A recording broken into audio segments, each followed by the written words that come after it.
So beautiful. The lady who's good. So weird. The effect's not quite the same on film.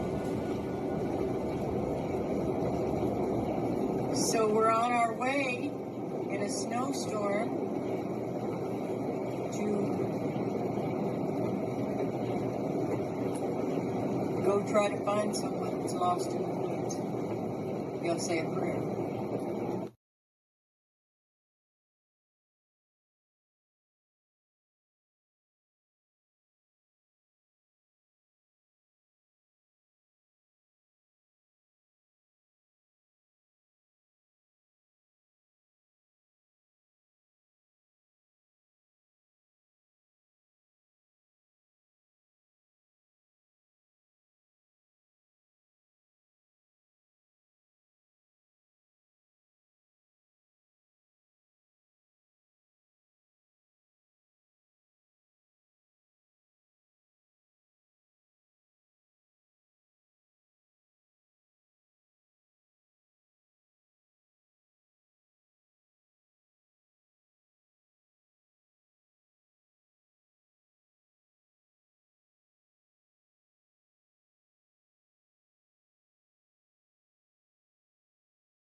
Let's do it again. Yeah. Thank you. 2 times. Thank you, Scott. We get to say it in prayer 2 times. Okay, we'll start over. 1 Peter chapter 2, verses 9 and 10. But ye are a chosen generation, a royal priesthood, a holy nation, a peculiar people, that ye should show forth the praises of him that called you out of the darkness into the light. And we'll pray again. Father, thank you. Thank you just for everything. We enter your gates with praise always. We thank you for our friends here. We thank you for this platform. We thank you for your protection and your provision and your guidance. We thank you for the Holy Spirit, and we thank you for your Son, whose name we pray in. Jesus' name, amen.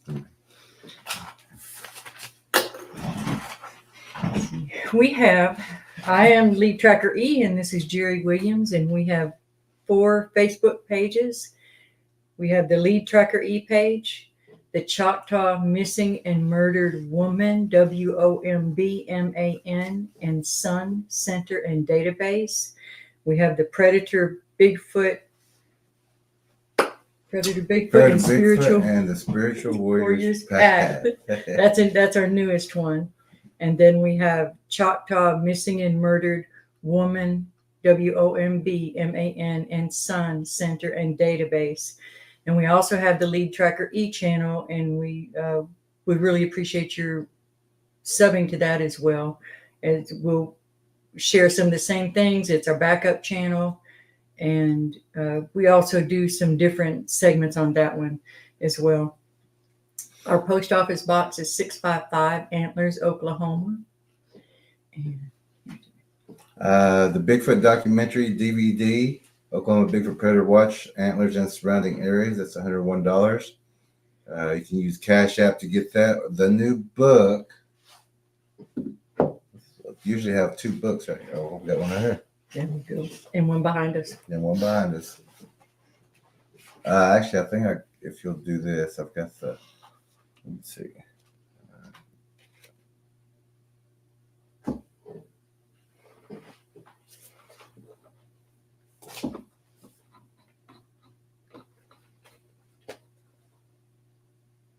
Okay. Okay, now we can do it. The new book, Predator, Bigfoot, and the Spiritual Warriors Path.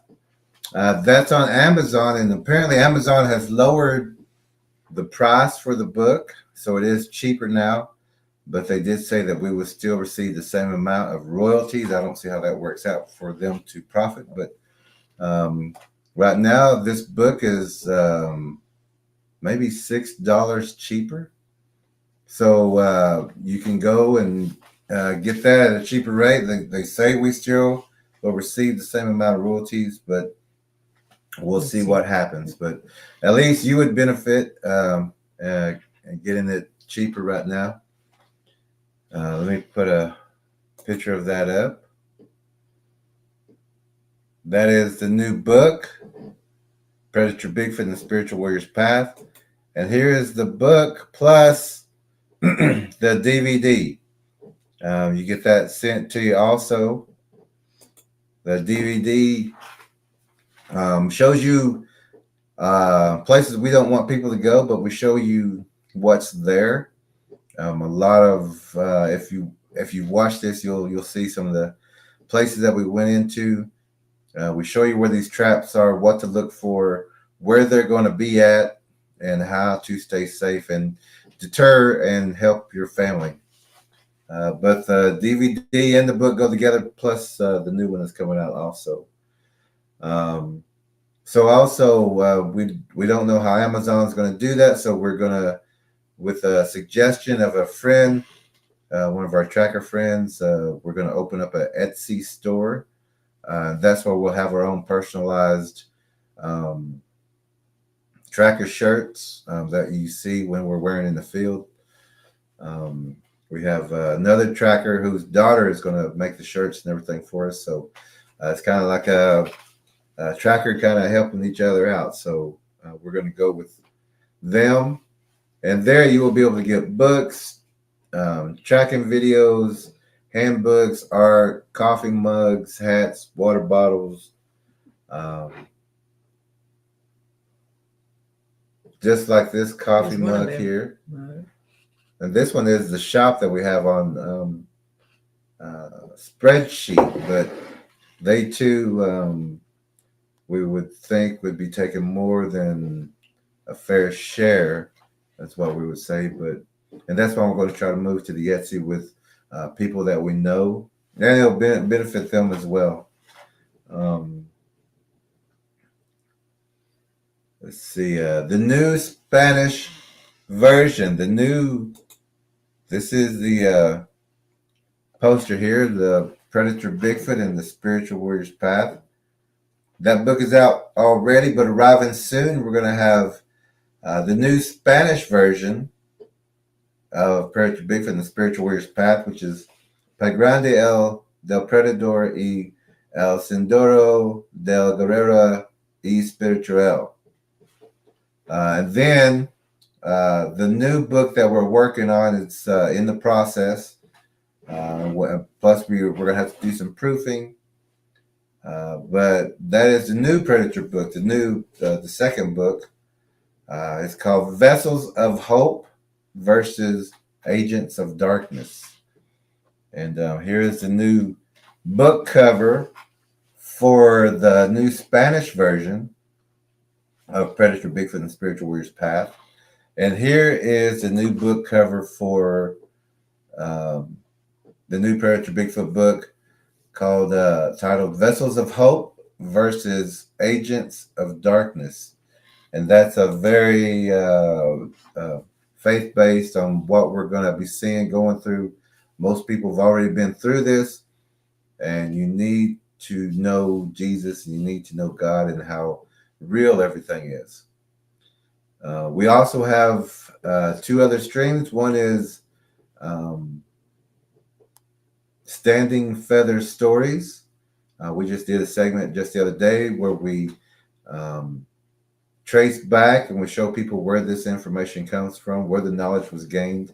A lot of traveling, a lot of meeting some elders and medicine people, international advisors, leaders of different tribes, and teachers of different knowledges. But we'll show you how this knowledge came to be, where we found it. It's there. You just have to look for it. But we'll show you where we found everything. Also, I'll have ask LeadTrackerE to talk about her stream that we have on her channel. It's called Tracking Miracles and Encounters. And in this one, we interview people and we talk about, well, our own stories and other stories of God's divine intervention in God's divine orchestration. And if you have a story that you'd like to share where you know without a doubt that God's hand was in on something that miraculous in your life one way or the other, we would love to hear from you, and especially in relation to the things that our channel deals with the cryptids and the paranormal, the spiritual warfare, anything like that. And other stories would be considered too, because we want to focus on the good things too. There's enough terrible stuff out there. We're being spoon-fed daily. Let's see, Patreon members, or we want to show our appreciation every time. We thank you for all your help with us. But if you too would like to help the Tracker channel, give us some support, you can become a Patreon member. Or, and with that Patreon membership, you get the updates, meetings, courses that we have or we share, or lessons, videos, live tracks. It's a place where you'll get your information first. But you can also use Cash App or PayPal, which is also in the description. If you'd like to help the tracking channel, that's with fuel, food, supplies, and things that we need to continue with what we're doing. Also, we have Super Chat. You could use Super Chat and help us in that way. Everything is appreciated, and we again want to thank our Patreon members and our supporters, and the past supporters who's helped us in more ways than we can count. And but you've always been there, and we appreciate all your support. And we specifically want to say we thank you for your prayers, that we know time and time again that they've helped to protect us. And we appreciate your prayers always. Also, tracker training course, March 21st. We'll be graduating some new trackers out in the field for the field work. A lot of them will have different responsibilities, and no one really has to join the tracker team. But once the graduation happens, we will ask a couple of people. I mean, we'll ask the entire class, but it's if those Everyone people, that graduates, yeah, everyone that graduates, everyone who is able to help out in some way. That's even with photos and videos, of looking at things, looking at baseline, the things that we look for, and we're going to be going over some of those things tonight. Let's see. And then we will take a little while off from the classes before we start the next session, so that we can do some other focus on some other things. And also this week for the tracker training course candidates, we'll be having a live track in the next coming days. There's no time scheduled right now for that. So if you catch it live, that's great. This will be with a webinar, but it won't be on here. It won't be on YouTube. So you'll have to register to see that through the course. But we wanted to also say that we are very proud of the candidates who are in the course. Top quality people, learning as much as we can dish out to them. Hungry for knowledge. And once they're done, we expect to see great things from them. They're going to be able to help a lot more people. Mm-hmm. And I wouldn't be surprised if they had some kind of tracker channel or some kind of outdoor channel or something to, continue with educating other people. Our goal is to get as many people as possible looking in their communities for these predators and warning people and teaching people how to deter them. If you have your first time here or something like that, or it's been a while, we have to let everyone help everyone to remember that this is a tracker channel. This is not an open forum channel.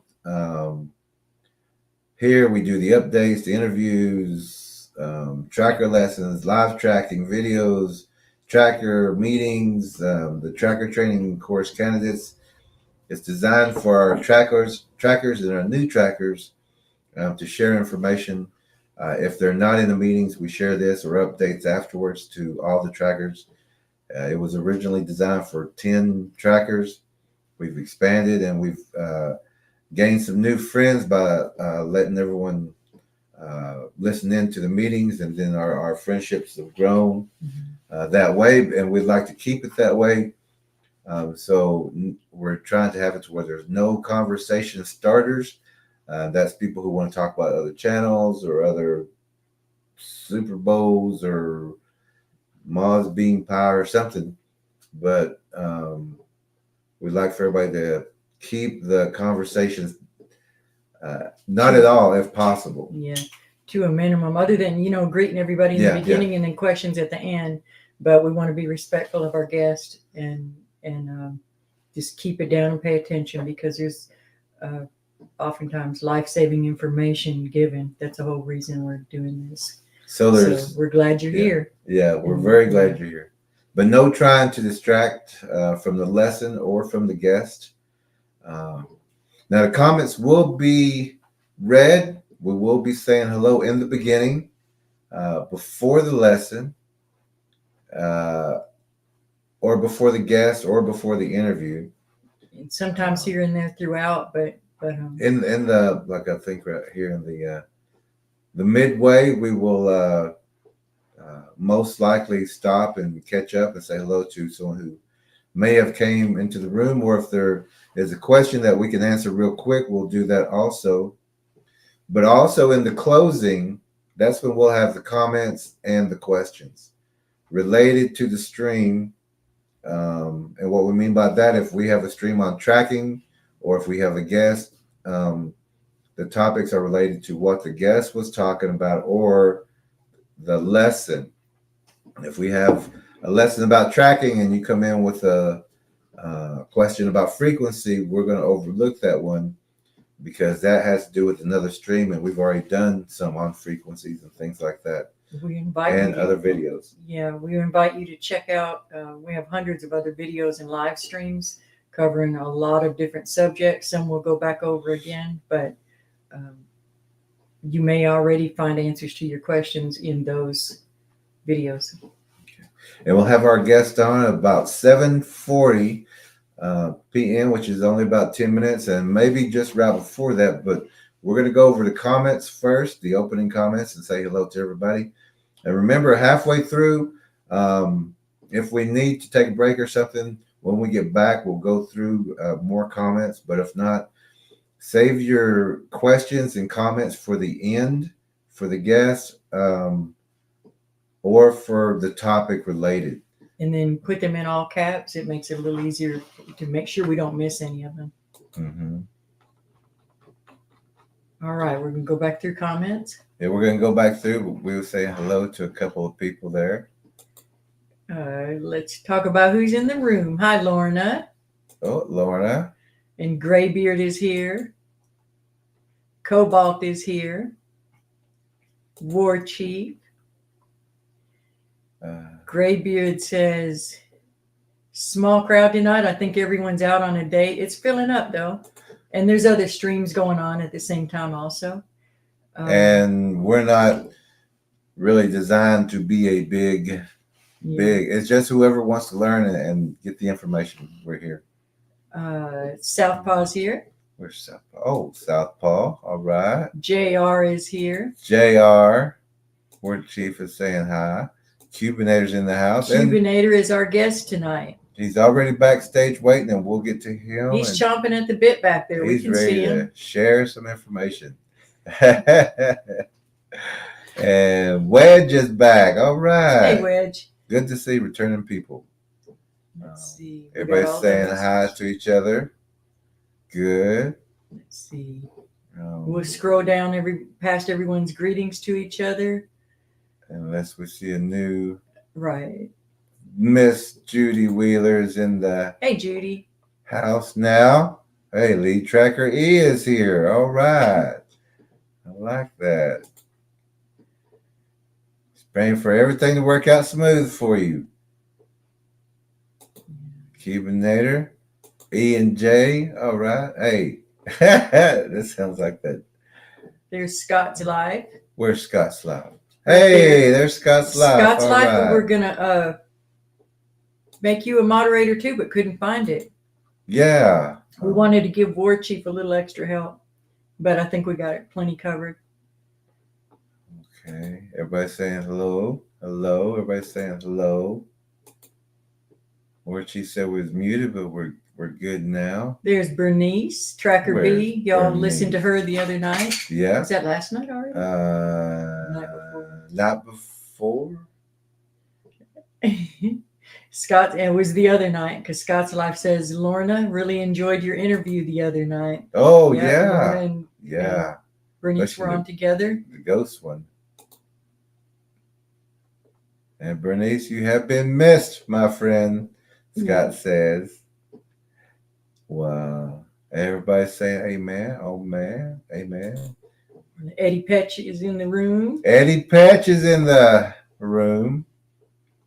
What is this? What a deal. Thank you, Scott. All right.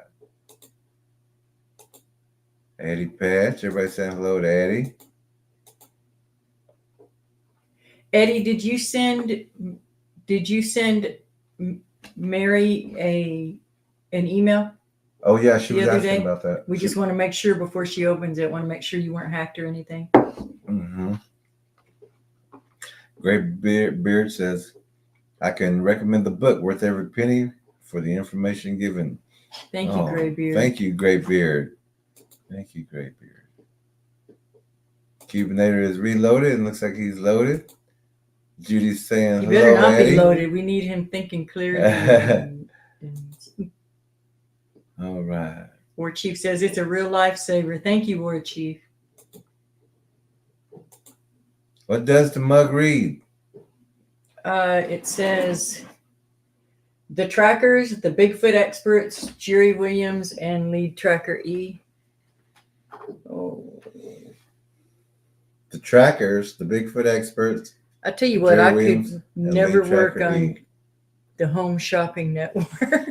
I seen a black cap on that thing. Yeah, I seen a black cap. It looked like a sports cap. It looked pretty cool, but I only seen it one time. I don't know where it went. Judy says, absolutely, it's a lifesaver. Thank you, Judy. Oh, thank you, Judy.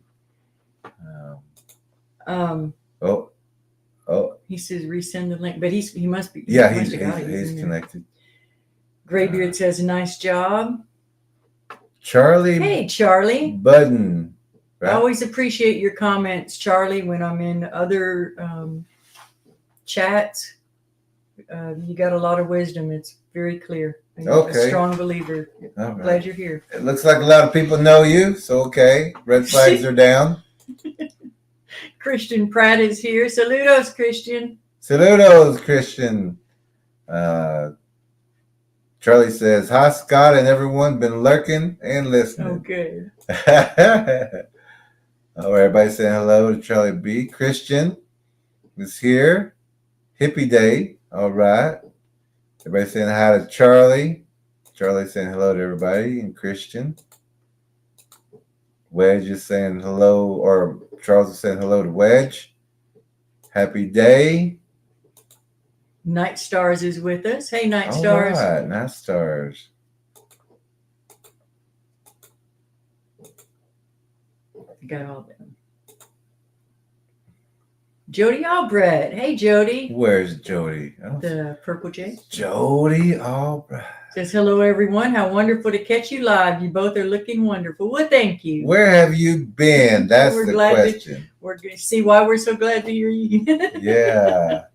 No, we're glad Everybody missed you. Everybody said, where's Jody? Jody, it has been a while. Charlie Budden says, thank you, dear. I walk with the Lord daily. That's the only way to do it, Charlie. Okay.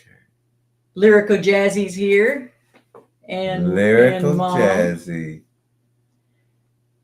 Everybody saying hello to Jazzy and Holly, the princesses. Yeah. That it? We caught up? All right, we're right on time then. Looks like we're a little 4 minutes ahead, but that's okay. We have a guest tonight. All the way from across across the pond, I guess you would say. Wodonga, Australia. Wodonga, Cubinator. He's been with the channel for a while, but we're gonna talk with him tonight, and he's gonna tell us some things that are going on, where he's at, what's going on. We're gonna ask some questions, and we got some photos that he has sent in, so we're going to also go over those, and we're gonna see what kind of assistance we can be. But we're also going to be talking because Cubinator does have the book. He has been with the channel for a while. He has joined the Tracker Training Course candidates, so he's above the ball game, I guess you would say. He's not just a regular person who doesn't know anything. He's been doing this for a while and studying and learning, but he has found us, and we're going to talk about that also. But now he's walking his own walk over there. He's facing all the giants over there, just like we've been facing them over here. But just like over here, we chopped them down. We stayed with it, with the information, with the truth. You can keep chopping and keep going. So we're gonna welcome our guest. Yeah. Yes. Let's get this. Just a few last comments. Everybody saying hello to Holly and Jazzy, and we got the prayers going up. Some people call those high fives, but I still call them prayers. Lyrical Jazzy says, my mom's cousin is in the hospital. She was paralyzed from the waist down. Can we please have some prayers? We'll say that prayer right now. Yeah. Father, you know the situation, and we know that it did not catch you by surprise. Holly and Jazzy's family has been hit with one thing after another right now. They're under strong spiritual warfare, reaching all the way out to cousins. So Lord, we pray that you be with that entire family, that you get to the root of the problems and the attacks, and that you will be there with them. And we know that you can make good out of all of it, Lord. In Jesus' name, amen. Amen. And your cousin also needs to pray for themselves, so make sure they do that too. Mm-hmm. And everyone has sent prayers for that, Holly. Where Chief said, let's hear what's going on. Everybody says amen to that. Everybody's ready, and we want to thank you, Holly and Jazzy, for bringing that here so we could pray for that. Now we are going to welcome our guest. We're going to let him have the floor. We ask that everyone be very respectful and try not to start conversations or interrupt. And monitors, if you see any conversations or things getting awry, do what you need to do. Axes, swords, hammers, free will to use them. And if we don't anticipate any problem, though. Yeah, we've got good people We here. haven't had any problems in a long, long time. And this is going to be a great guest, and we're going to welcome him now. This is Cubinator, from whom lives in Wodonga. Okay, so everyone, please welcome Cubinator. Hi, Cubinator. Hello. Glad to see you. Yes, me too. Warm greetings from Australia to you all. Wow, it's noon over there, right? Yeah, like it's just a bit after lunchtime here. So yes, it's pretty warm, but I've got the aircon on because my computer's been overheating.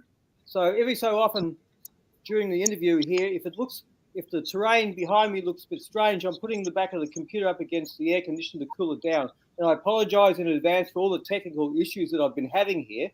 It's just been sheer madness, but I thought we would have got all this sorted out last night because I reloaded everything. I got a new operating system, I knew everything, but I think it's just the battery that's the biggest problem with this. It's not a standard battery, and it's, anyway, I'm here.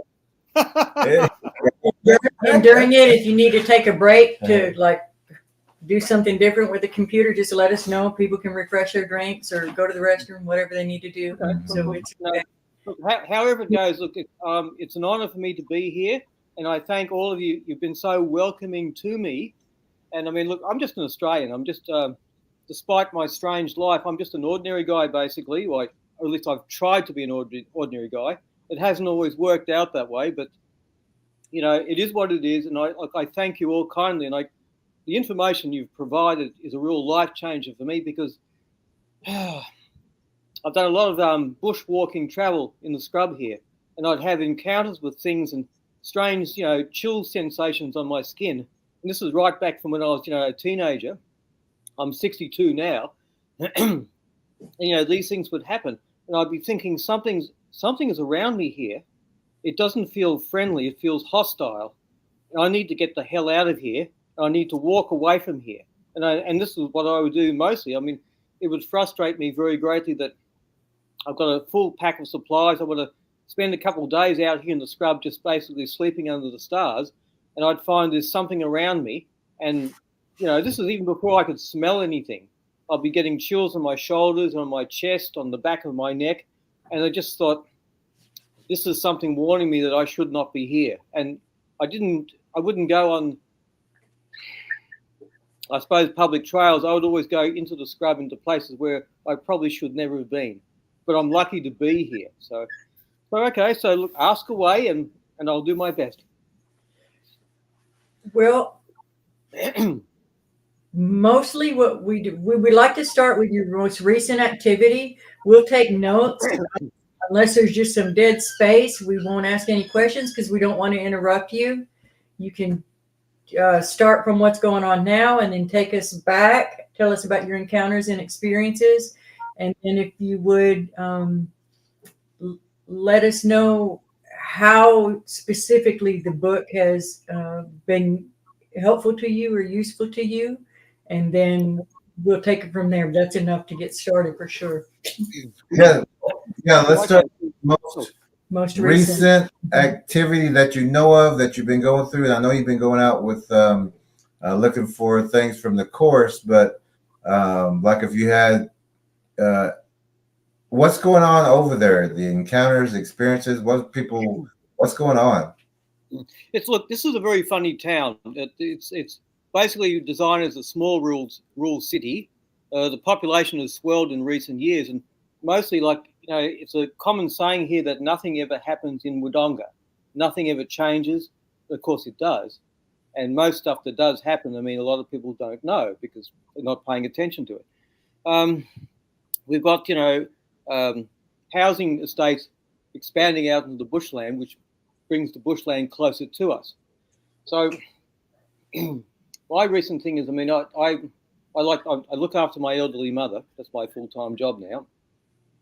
And I'd like to give her a nice day out. We take her around to some of the bush areas and whatnot, so she can sit and sip a coffee and look at the bushland. And, you know, and she'll say something to me. She says, "I don't like this area. There's something feels wrong here."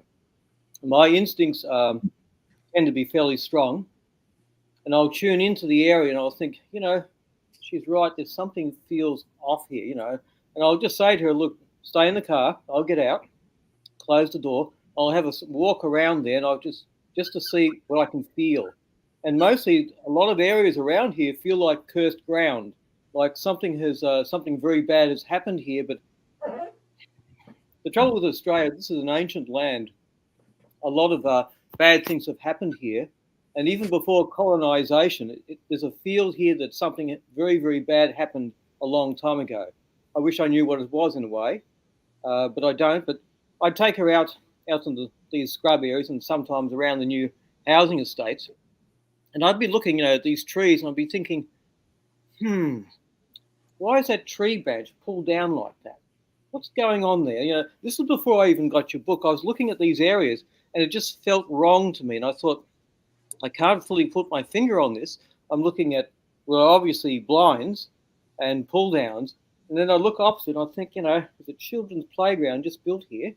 The new housing estate over here. There's a school over there, and here are these blinds here. Now, in the areas where I've been seeing them, most of them is on private property or land that's owned by the army here.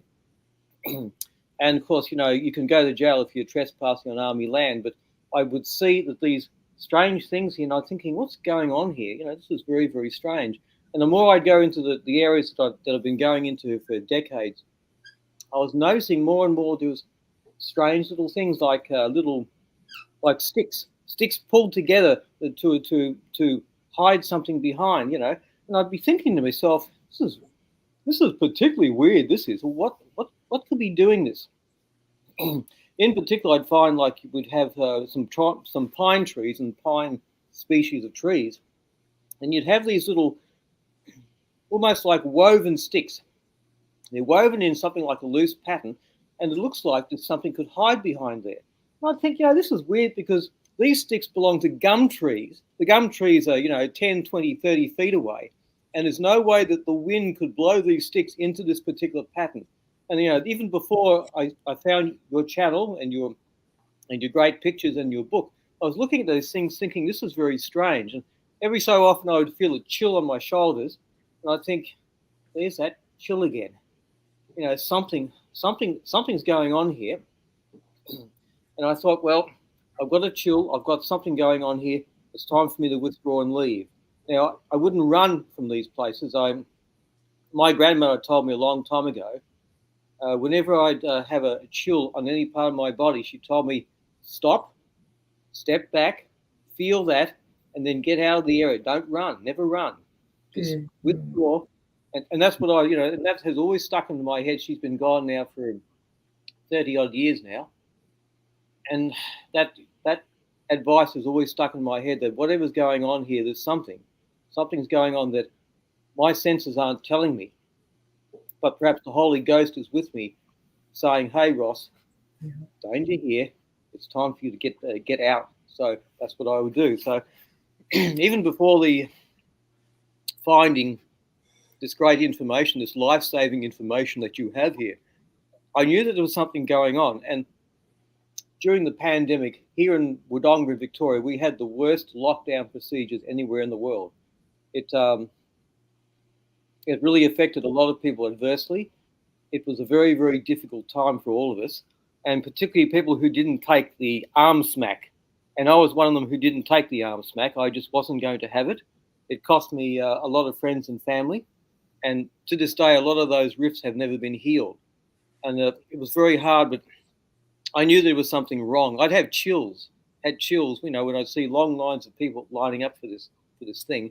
And I thought I will never be amongst them. So a lot of bad things happened then. And we weren't allowed to go into the bush areas. We had a 5 kilometre, which I think is about a 3.5 mile inclusion zone around our home address. So we couldn't go outside that. That's during lockdown. So it gave a very perfect opportunity for these creatures, which I didn't think was even here, to actually advance here.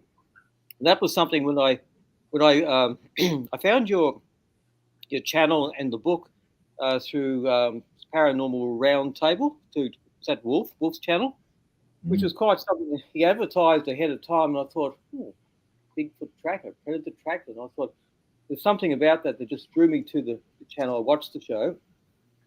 And when the book was mentioned, I thought, oh, gee, I hope this is a book that's available on Amazon Australia, because nothing is always listed on Amazon Australia. There's so many limitations in this country, and it really is something. Anyway, to my great surprise, I found your book. Here's your book right here. Right here. So I found it. So I bought the book immediately, and to my great surprise, it came 4 days later. That doesn't normally happen. Normally it's 2 weeks, 3 weeks.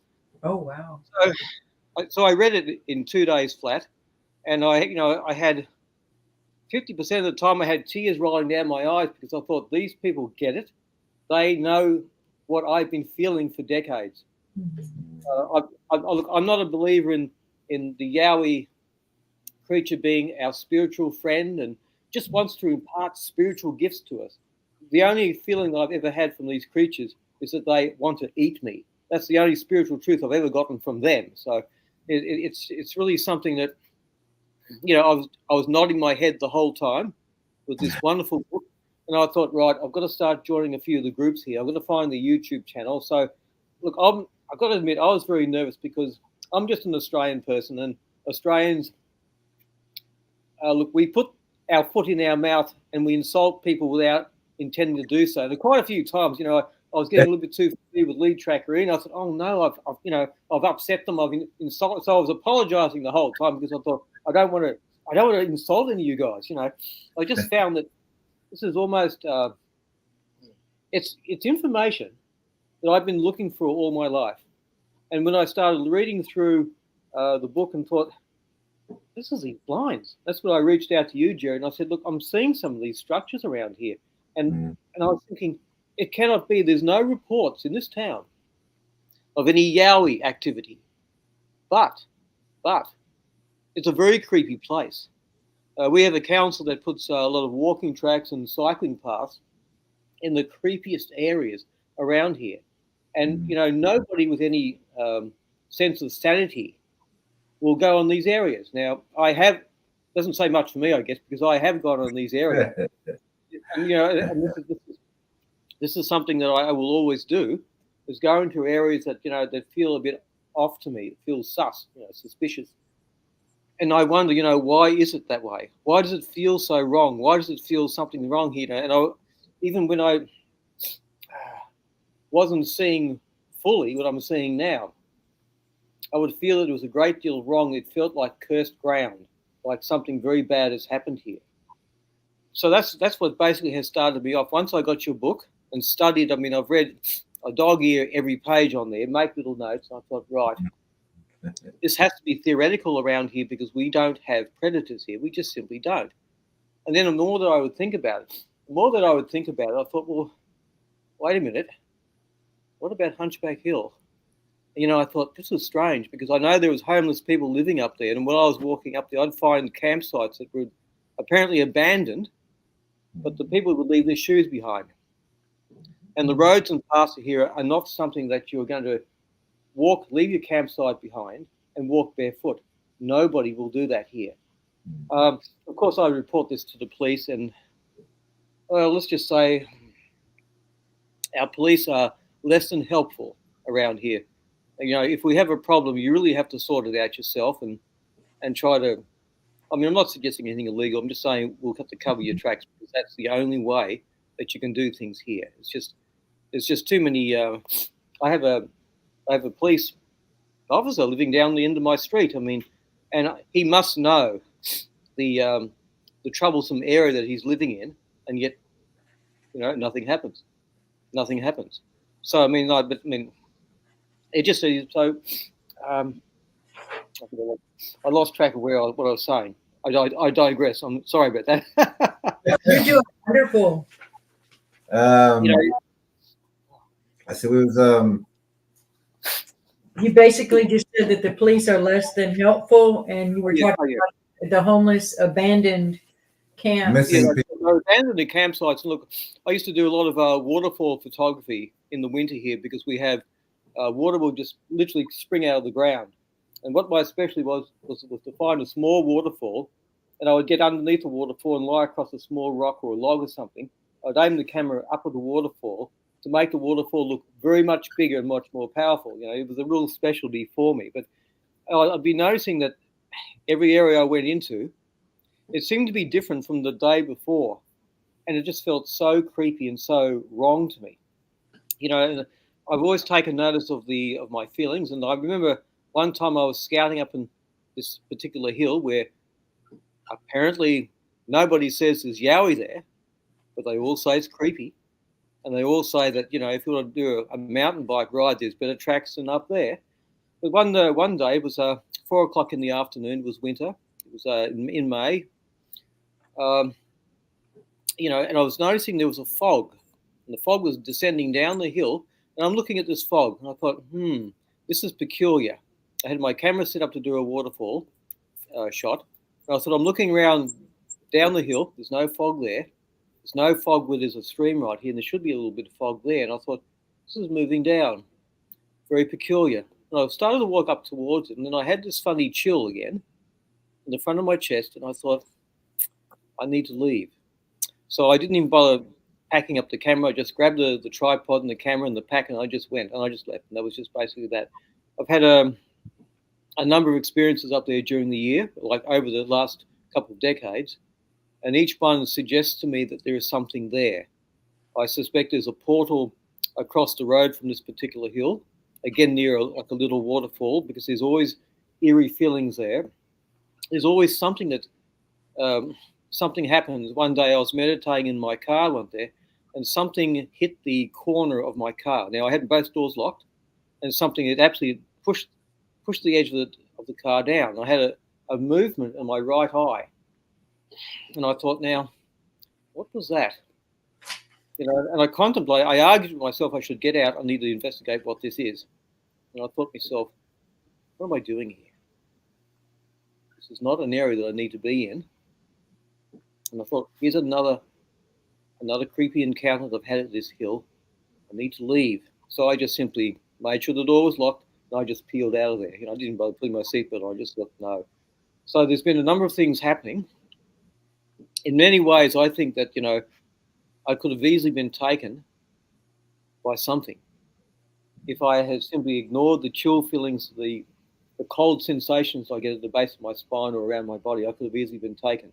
I know with one instance, a few years ago, I was scouting around for another waterfall. I found a perfect area. I came back a couple of days later, and there was a rock that had been pulled out of the ground. And I thought this was really, really suspicious. I thought, what could have done this? The stream is not powerful enough to do that. And this was a big rock. It looked like a dinosaur mouth, you know. It was quite a strange thing. I went walking over there, and I noted that there was, to the right of it, there was a lot of grass that had been pulled up and placed over an area just next to this area, this rock that pulled out of the ground. There was a flattened area around it, and to my left there was grass that was about shoulder height. And I thought, something has done this, and no human being is strong enough to do that. I thought, well, camera's already set up. I'll just switch it around. It's already pre-focused anymore. I'll just fire off a shot and I'll leave. I noticed with that shot, when I became aware of your material, I've been looking at everything, you know. In the background, there's a tree. It was on a bit of a slant, and there was something that looked like a hairy arm that was around the side of it there. Now, at the time, I didn't see this, but I can tell you that everything around me, from my left, my right to my front, it was a really cold sensation. And I thought this was the strongest cold sensation I've ever had. I thought, I need to leave. So I went back up the hill, across the stream, and I nearly did run. I have to admit, I nearly did run because I was getting scared. So I thought I did feel scared. Admittedly, I did feel scared. I mean, it's an area that I've been there probably 100 times in my lifetime, much more than I needed to be, because I guess I'm a curious sort of fellow. I like to see how things fit and how they don't fit, and I will find something that doesn't fit 9 times out of 10, and I'll wonder, what did that? If it's a person, why would they do that? And I would look in the opposite direction. I'd think, well, there's a road down there, there's a playground down there. Are we dealing with someone who could be a human predator? I wonder. And I would always wonder now, I would report my findings to the police, and I mean, I don't think they do anything.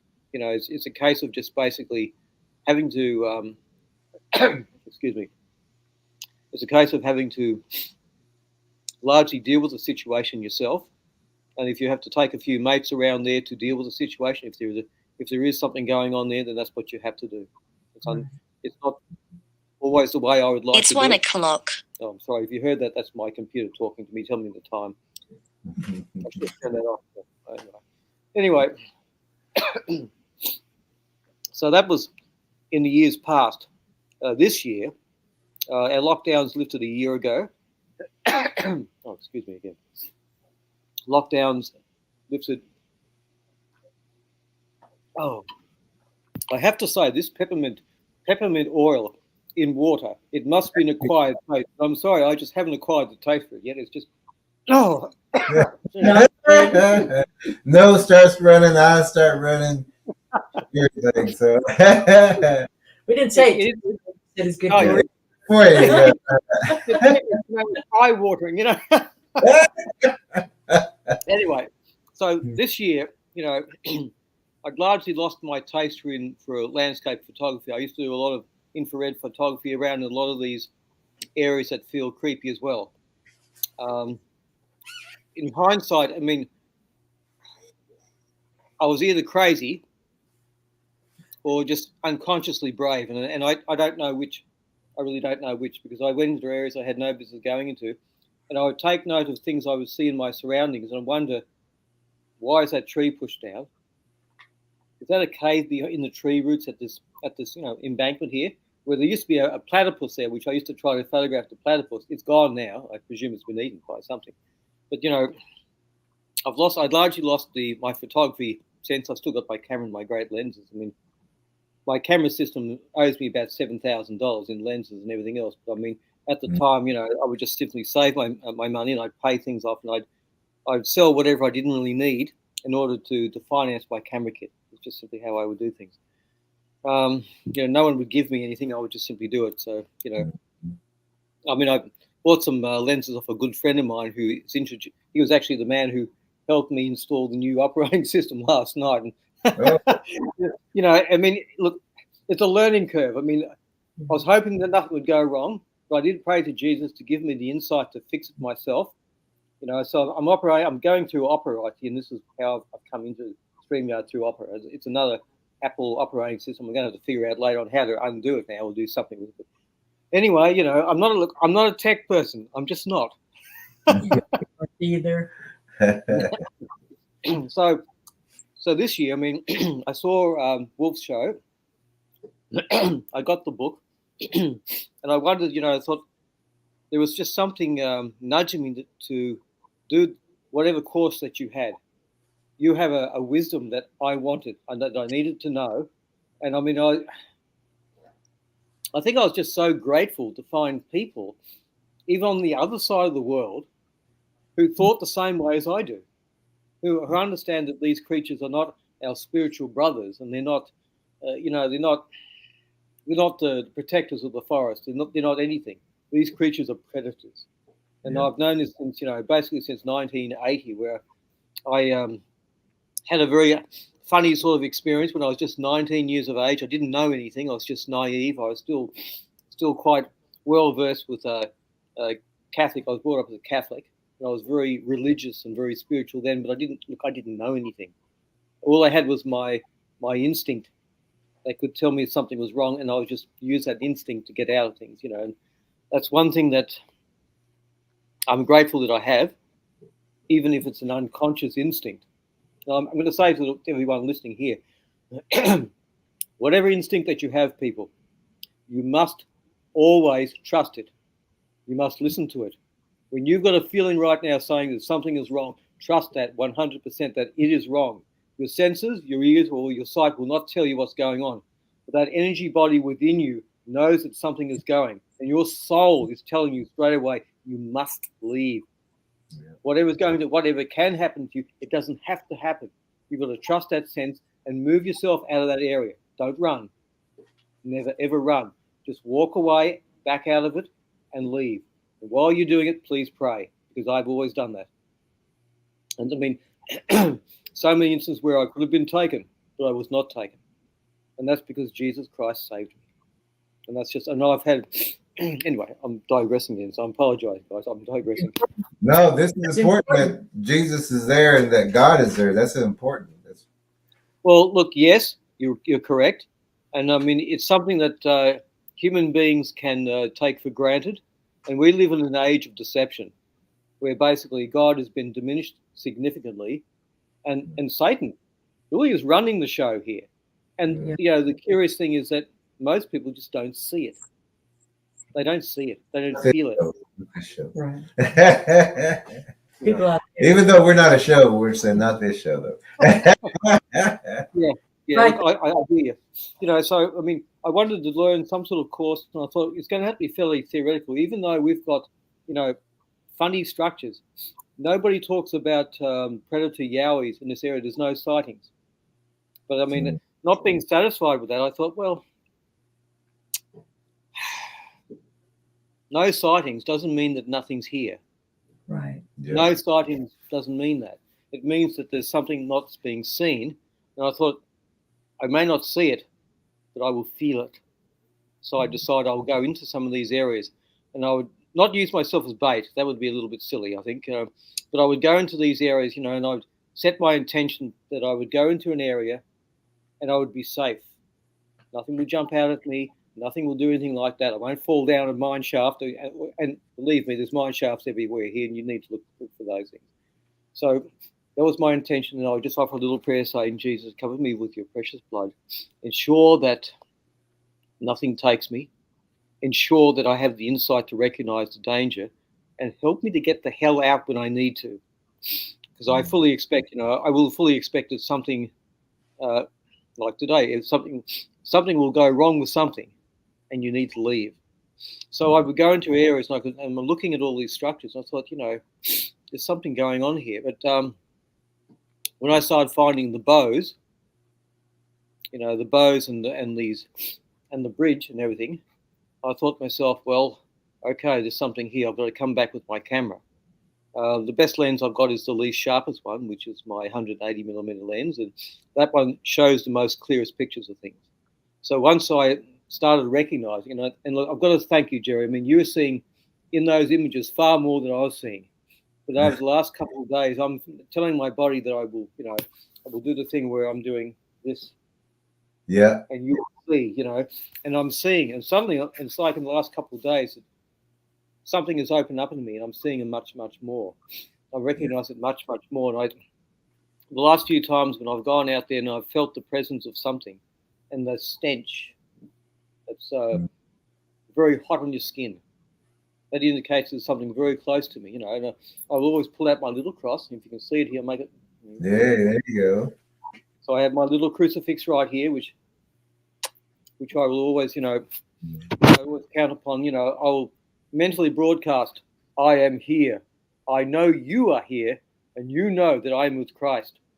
And I will broadcast that right out in every direction that I can, because I know they can feel that.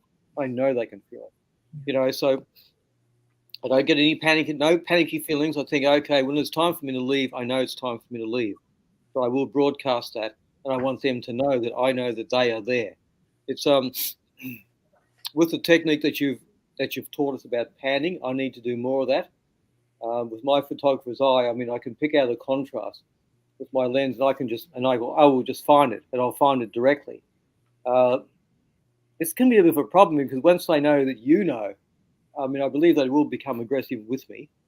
But at present, I've tried to make sure I've got council workers around me. They don't know what I'm doing, but this creature can see that they're around me, so it will be less reluctant to take me, but more so it will be less reluctant to take me because I am a confirmed Christian. Right. So, I'm sure that, I would receive a bluff charge. I think that will happen, and I fully expect it. Most likely I'll have to be by myself, because unless I can bring someone with me who will follow direct instructions, keep your threshold up, don't open the car door, don't get out just because I'm here. Just don't do anything like that. Because if I don't know what their spiritual inclinations are, I can't trust them. I just simply can't, And I know enough people who are similar to me who will blunder into the scrub, just to prove that nothing is there. And I don't take those people with me because I don't want to put them in danger. And because of this country's gun laws, I can't very well just pull out a shotgun and basically shoot at something, because there are quite a few people know that, you shouldn't have a gun license because you might be tempted to use it. And I just say there'll be no temptation. I will use it. Simple as that. Because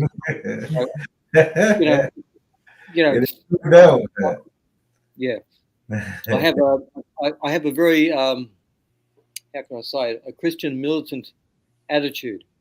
I don't, I know when something is done, something is being wrong, and I don't participate in something like that. And many people could say, "Oh, you're always going to be a loner, or going to be alone because you won't join the party." It's because I can see that there's something inherently wrong with the party, and because I unfortunately see spirits, I can see what happens at the parties. I can see the spirits attaching themselves to people, and it's just something that I can't tell people, And I'm grateful that you guys understand. You guys understand about this business. And I think LeadTrackerE, I suspect that you know far more about seeing the spirits than many other people. And this is it's a fairly horrendous thing, seeing these things. You're seeing them attached to people. And every so often, when I see someone who's in a supermarket and they've got 4 or 5 of these things attached to them, if the person's in the checkout, I'll walk directly behind this person, and I'll broadcast again, get off her. In Jesus' name, get off her. Usually they don't. I haven't yet got the strength to do that, but I'll try.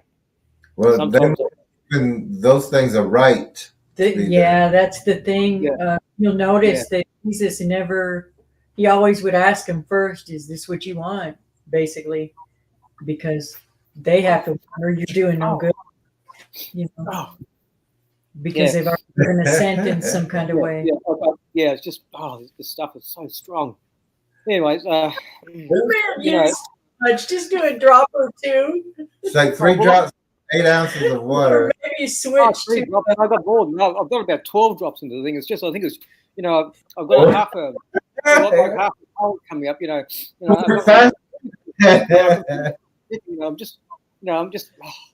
got some. What's this other stuff here? Let's see if I can bring this up here. I've also got some castor oil. I've got some castor oil as well. That stuff as well. It hasn't got the smell, which is great. Using the castor oil to rub in their belly button. Is that? Yes. I put that in every night now. Yeah.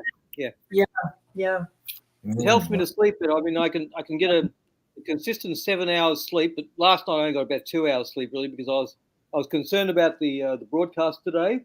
I was concerned about something going wrong and not being able to have the insight to fix it myself, because that's what I've largely got to figure out. Okay, something's gone wrong here again. And I thought, despite all the work we put into the system last night, I guess it's an improved operating system. Yay! But I mean, if it doesn't work for something like this without having to go through a mountain of work to undo what's happened, technology, I despise it. I really do. Anyway, I'll go back.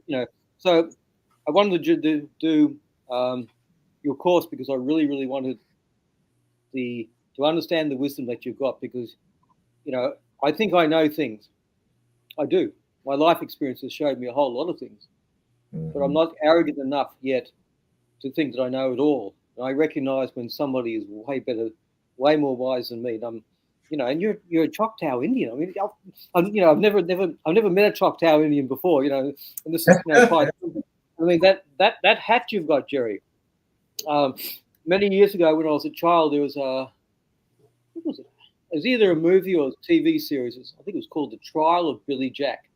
And this was he was an Indian who did some kung fu thing, and he wore this particular hat, and it stuck in my head that an Indian person who wears a hat like that must be a master.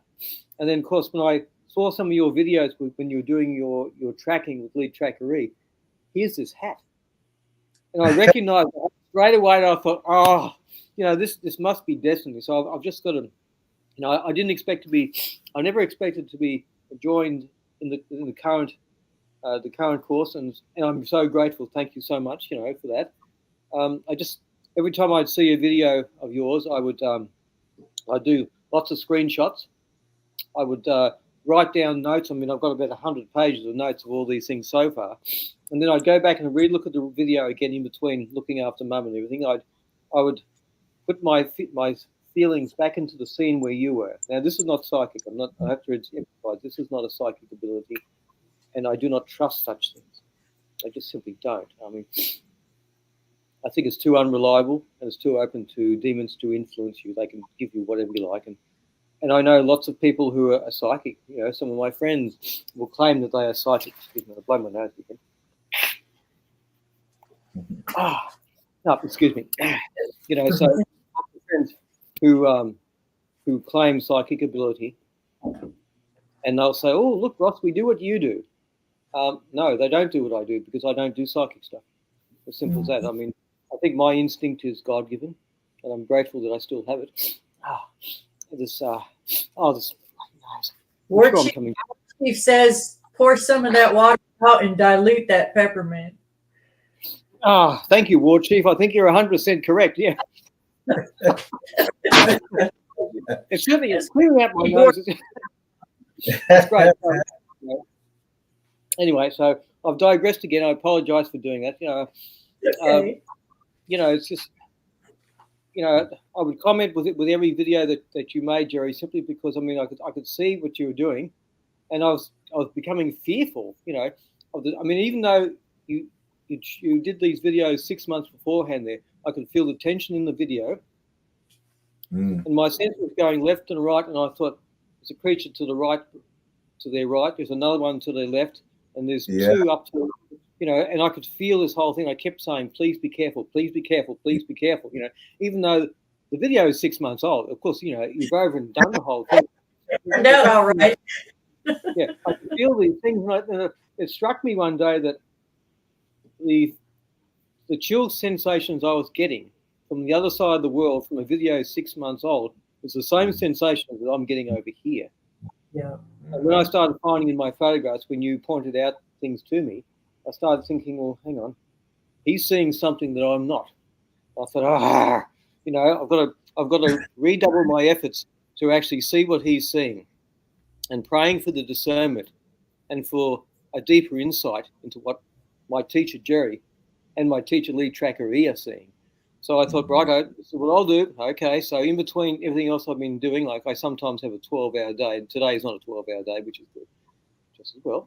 So just as good. So, I started little by little, seeing more and more. I think when I shot the image of the bows with my 50mm lens, I should have taken the long lens. There was a Bigfoot predator up in the tree to the left of that picture. Now, I know you saw it, and you saw the ones that were closer to me too. That I guess that's where the smell was coming from. Yeah. And I went back there with the telephoto lens, and I put the camera right up, aiming down where there's a little trench right there. There used to be a log there, but the log is now gone. But there's a trench right there that wasn't there before. And I know it wasn't there because I've been there a couple of years back, and there was no trench there. So I think our little mates, our little Yowie mates, have been digging little holes everywhere. So it's a nice little hiding spot just where the barbed wire is. So, the more I look into these things, I thought, they're right there. This is what he's seeing. They're right here. So instead of me thinking that there's maybe 2 or 3, there's more like a dozen. And most of these creatures are hybrids. Yeah. In the area of Hunchback Hill, there's abundant wildlife. There's bush wallabies, there's kangaroos, there's echidnas, which is a spiny anteater. There's possums, there's gliders, there's occasionally there's feral cats, but they don't last long. They really don't. Up there, there's abundant wildlife, and there's people on a mountain bike track who go up along there. But my guess is, as long as the wildlife there is abundant, they will not take people. But not that they wouldn't think about taking someone like me, if 1 or 2 of them is game enough to do so, because to a point it might look like to them that I'm challenging them. I suppose I am in a way, because I'll broadcast, I'm right here, sunshine, I'm here. And I know you're here, and Jesus is with me. So there's always that. So probably not the wisest thing to do, but being a coward is something that I don't want to do. I mean, I learned that I had much courage when we had our lockdowns here, when I would have to challenge, police from enforcing things, And I mean, I haven't done the things that you've done, Jerry. I mean, nowhere near the heroic things that you have done. And to me, this is heroic, what you have done, very much so. But certainly, I have a core of friends who are in the same wavelength as me, of a similar Christian leanings. And like all of us basically would stand up and say, no, we're not doing that. We're not going to comply, sort of thing. So, consequences happen because of that. I still don't have a criminal record, but I have been in handcuffs. So, I mean, I know what that's like. So that's, these things happen, but I think your course and your book and the group here has largely altered my life for the better. Wonderful. It was just, to me, the biggest emotional mental shock was the realization that we have hybrid predators here in an area where there are no reports of such. but there's certainly something showing up on the photographs. The picture of the blind I submitted a couple of days ago with that little black thing. Actually, there was three there. Wasn't just one on the tree branch. There was one lying down also. One lying down, And the more that I kept looking at that, I thought there's more than one here. There's one behind it. Then I started picking out faces in the green foliage before there, behind there. And I thought I would think there's about 5 there. And I thought, looking at the picture, I'm getting the chills again. I thought, wow. But on the day, I took the telephoto lens where I didn't have to go into that scrub. The ground line where all the thick bushes is there. You can't see the ravine anymore now. You used to be able to see it, but it's a case of stepping over the barbed wire to be there. And I think there's a false ground there. And it's been deliberately heaped up. There's all sorts of scrub there. I mean, someone stepping over there will land up headfirst into the ravine, which would be the last place where I would need to be. It really is really a bad thing. It's a lot of the grass here now is chest height now, really quite neck height. Again, I wouldn't be going into that. And if I did go into that, it would be for a short while, and I would need a shotgun or some weapon where I can simply discharge, and simply just not be. I'm not foolish. I hope I'm not foolish. Gee, I hope I'm not. It's just a case of just knowing when I can go into somewhere. I guess the timing, if the sunlight is behind me and shining into the eyes of a predator, that is better for me too, because I've got to look out through the sunlight. I know their eyes are more different. If there's people around me, I can use that also as a cover to go in, take the shot, and get out again.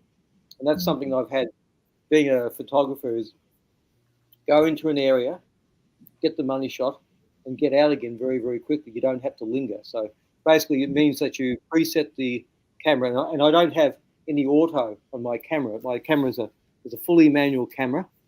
It's where are we? So I can bring this up here. Oh. Yeah. So that's the 85mm lens. It's a Nikon D700 camera, which is a dinosaur in today's technology. I don't want a camera with automatic. I wanted it to be fully manual because I learned on a film camera where I had to do everything basically manually, and it's just stuck with me. It's the only way of doing things, is manually set something for the conditions. I just preset it, get the shot, get the hell out of the place there, and just leave, but not without running, of course. Well, there we go. So look, any questions you want to ask me, please do. Feel free to do so. Well, we have we was talking about how over here we have people what you would call Bigfoot lovers. Oh, those people. Oh, yeah. We've got them here too. I mean, look, I was in about a dozen Yowie groups, and every time there would be someone saying, oh, they're just our spiritual friends. They want to be our friends. They love us. All this stuff. I would immediately challenge them. I was never rude to anybody, and I won't be rude to anybody. But I would point out, well, where's the evidence that these creatures are peace-loving? Where's the evidence that they are our spiritual friends? Where is the evidence that they are the forest guardians? I mean, they would push down trees. They destroy trees to create ambush blinds. And the only sort of creature, a predator, would be a predator that creates an ambush blind. I mean, you're not going to get some peace-loving creature, that's just going to set up an ambush blind just for something to do. I mean, that doesn't happen. But a predator will do that. A predator will always hide itself using the available foliage to conceal its presence, and simply, when the conditions are right, it will attack. And we have a lot of missing people in this country. We had this a case of this woman going missing in Ballarat. Was it 12 days ago? And I've been very critical of how the police mishandled that. I used to be in the State Emergency Service many years ago, and I've been on line searches for missing people, and I think it's the procedures leave much to be desired. I thought back then that you've got everybody tramping over any available tracks that are there. The tracks are destroyed. You can't see if a human predator has taken somebody. You can't see the missing person. I mean, it's just, look, I'm not going to swear on here, but I'm going to say basically this is nonsense the way it's conducted. The Canadian forest borders on a town called Buninyong, and there's been Yowie reports at Buninyong for about 100 years. Unfortunately, I think this woman has been taken. I've never shared that particular view on the Facebook groups because I know how much opposition that I would get. I mean, and I would be banned. But the same as the Yowie groups here that I'm in two now, and I've been, I guess I've been reminded that, try not to create any controversy with your comments, Ross. It's just, I mean, that's the thing. Telling the truth as it is controversy. It So, is. but I can't just say, look, oh, I guess some are okay and some just want to be our friends. No. All of these creatures, they are all predators. Yeah. And this is something we all have to be aware of. I mean, we have danger in our midst, and we are living in the age of deception. The authorities know that these creatures are what they are. And I suspect that the authorities know what has happened to this woman. And I mean, with I can't fault the volunteers for going into the bush trying to find her. But every news report that I would see, I would do screenshots of the background. Here's the bows. Here's an X marker right here. And I think, this is what's happened because she's wandered into this particular area. She unfortunately became predictable. She would run at the same time, with the same trail at every single time. And at 7 a.m. on that morning, it was an overcast day, it was really dark. Unfortunately, and I mean, my heart goes out to the family because she did everything wrong. It wasn't her fault, but she was at the right place at the wrong time. And that's what just happened. It's just, anyway, but yes, look, the Bigfoot lovers. Oh yes, we have them here. We have them here in spades. There's far more people like that than there are of people saying that these things are predators. I'm very much in the minority here, and it's a case of that. I won't be less controversial. I'll simply speak the truth. The truth is that these creatures are here. We are on the menu, folks. We all know that. Yeah. We all know that they are very strong, that they are hybrids, that they have a spider squatch DNA, and they are from the Nephilim, fallen angels. That's what they're from. We know that, and we just have to, as gently as we can, we have to educate people. And I mean, I've had people who, on one hand, I mean, okay, I guess they were supporting me and all that whatnot there in these groups, but I'm afraid that, insulting people and doing that was the wrong message. And I was just simply saying, look, I appreciate what you're doing, but don't do this. I'm not trying to aggravate anybody. I'm not trying to pick a fight, and I'm not trying to insult someone.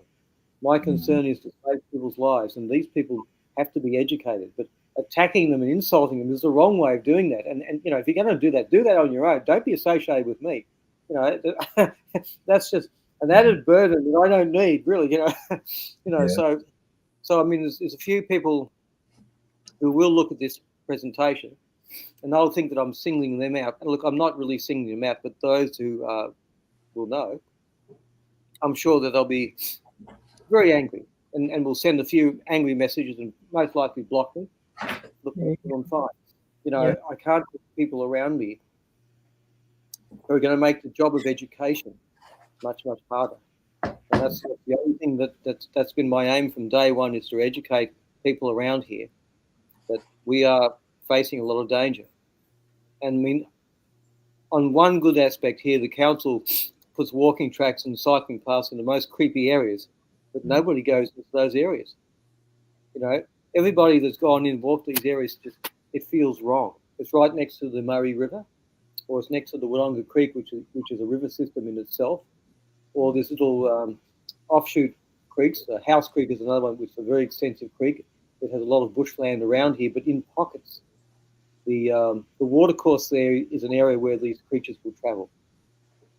Open drains next to Wodonga Creek is a place where they travel. The one with the X marker that I showed you a couple of months ago, Jerry, I believe this to be a nesting ground. It's in between a freeway, an open drain, Wodonga Creek.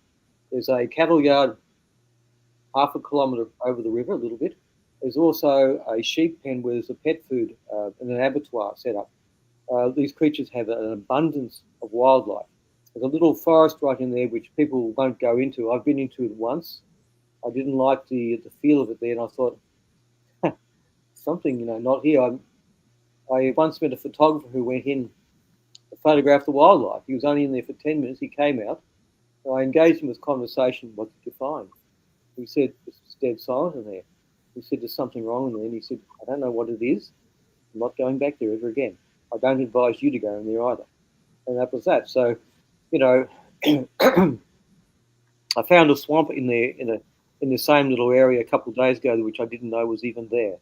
And that was just go walking the trail there. And I thought, this needs investigation. I will go back there. But I have found another area southeast from here. It's outside of a new housing estate. It borders Army-owned land, so I've got to be careful where I set foot there. Another area to the south where I found some hairpin bows. I found those this morning. I thought it goes through a pocket wilderness area bordered by a creek. I will go back there. It's very close to a man-made bridge too, which isn't that interesting. It's another walking track that nobody will set foot on. I've been on there with my bicycle. I have a fixed gear bicycle, which is absolutely silent because it makes no noise, no gears make any noise. So you can get a fair rate of speed up along there and be relatively silent and quick, which is what I really need. I will go back on this track in a couple of days' time with my telephoto lens. You know, I guess this is really disturbing to me. To the west here, of my home here, 15 minutes drive to the west, we have bows. We have obvious ambush sites. We have a lot of discolored grass. Now, there's no logical reason for this grass to be discolored. There's something hiding in there. And the grass color there, the surrounding grass is all dead. There's no reason why something would be 3 or 4 tones of green. There's something sitting there. You know, it's really quite strange. That was a big surprise to me, finding the bows. There's a rock formation that I've always wanted to explore because it looks so unusual, so strange, but it's right next to where the hunting bows are, where there's an ambush site. You know, so it's an area that, while I'm curious about what's actually there, I now know what's there, and I'm not going to go there alone. And, you know, it's just the thing, if I had a shotgun, I'd be blasting everything in every direction, you know. With nothing standing, you know. And I think it's a really shame that over in America that you haven't got access to hand grenades, because I'm sure you can literally scatter a few parasites here and there in every direction, you know. That would beat them back nicely, you know. So oh yeah, some key words you got to be careful of saying. Oh, yeah, no. Yeah. I'm figuratively speaking, of course. So I don't mean that literally, of course. It's just a figurative speech. We understand. Have you had any opportunity to talk yourself with any Aboriginals to find out what their thoughts are? Yes. There's a couple in the area here which I'm on good terms with. Well, I'll say good terms, relatively speaking, because I am a photographer still. They want me to document the painting artwork they're doing, and I'm a little bit reluctant to get involved with that because I can see my time being doing more of that and less of tracking. You know, and I've tried to explain to them. I'm trying to explain to them that what I'm doing, you know, I'm saying I'm doing some yowie tracking, and generally speaking, the alarm bells, I can see their eyes go quite wide, and they say, no, spirit man, don't go there. They will eat you. And I said, yeah. Look, I know. So I've tried to, you know, give them your link so they can see for themselves what you're doing here. You know, it's you know, I had one man some years ago, and he was an elder, and he was showing me different things. And I said, can you tell me about the yowie in this area? And he said, what? And I repeated the word. I said it could be Jajali, Junjandi, Dulago, Yahweh, you know. And he looked at me, and his eyes went quite big, and he said, no. He said, you dead man. He said, no. He said, get away, you dead man. I said, no. I said, no. You know, it was embarrassing for me because after that he wouldn't have anything to do with me after that.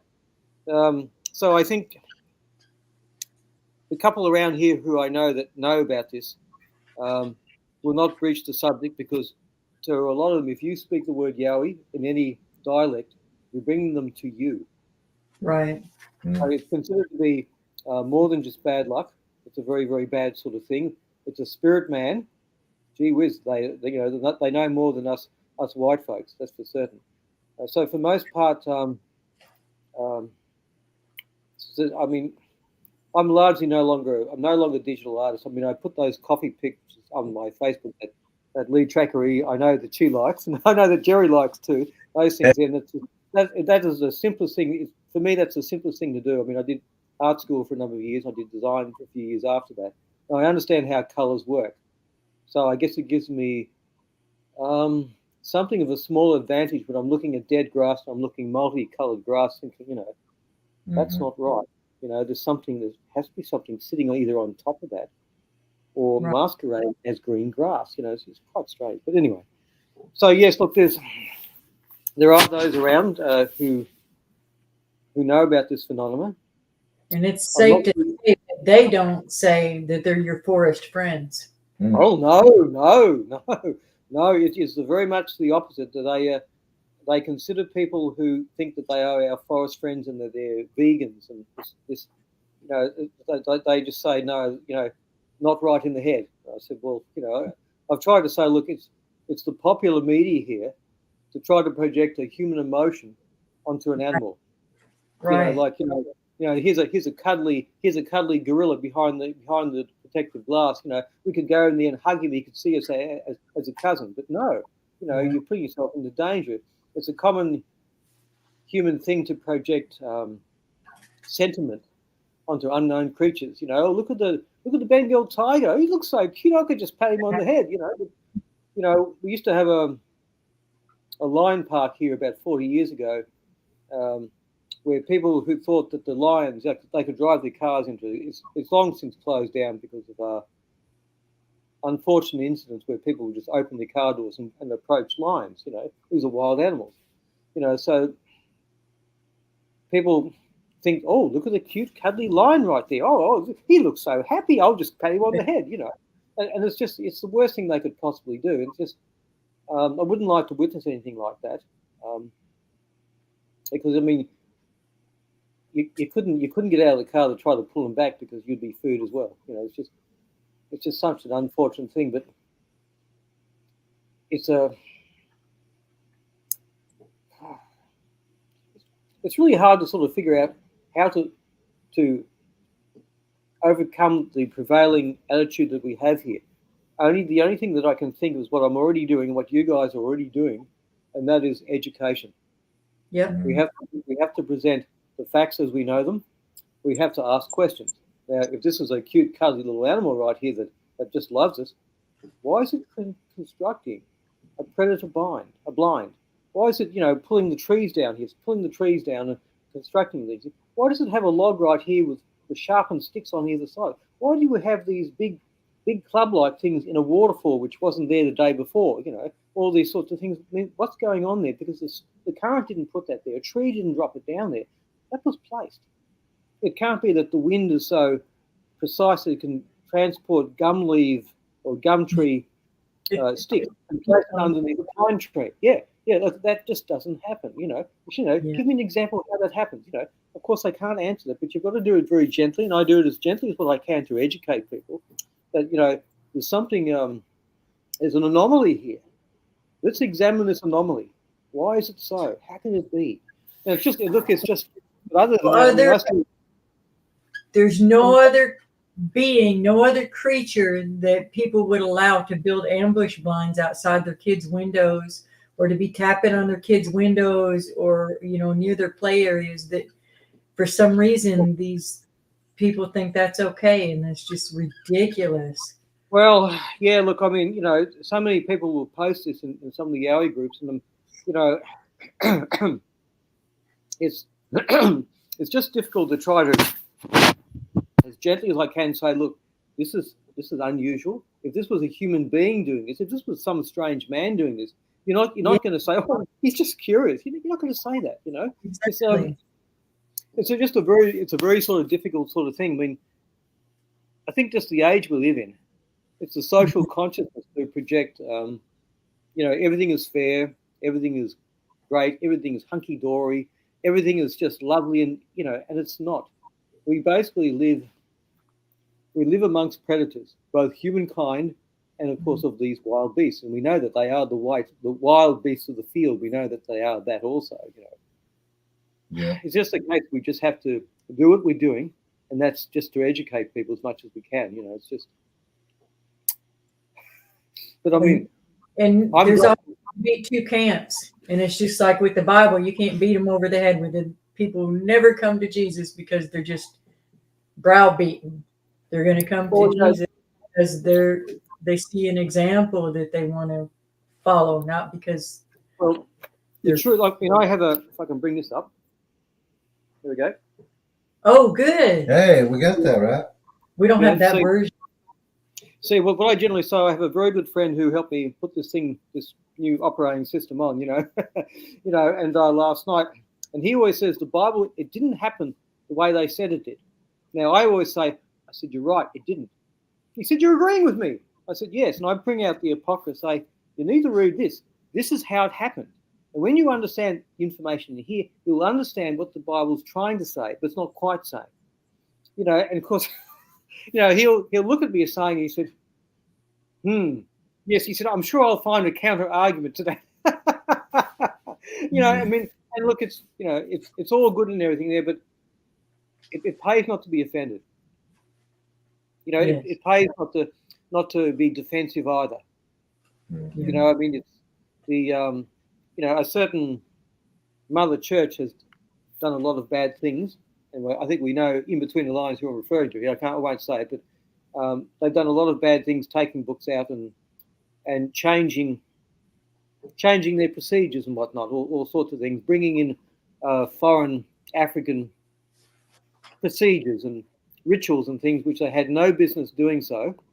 And I mean, it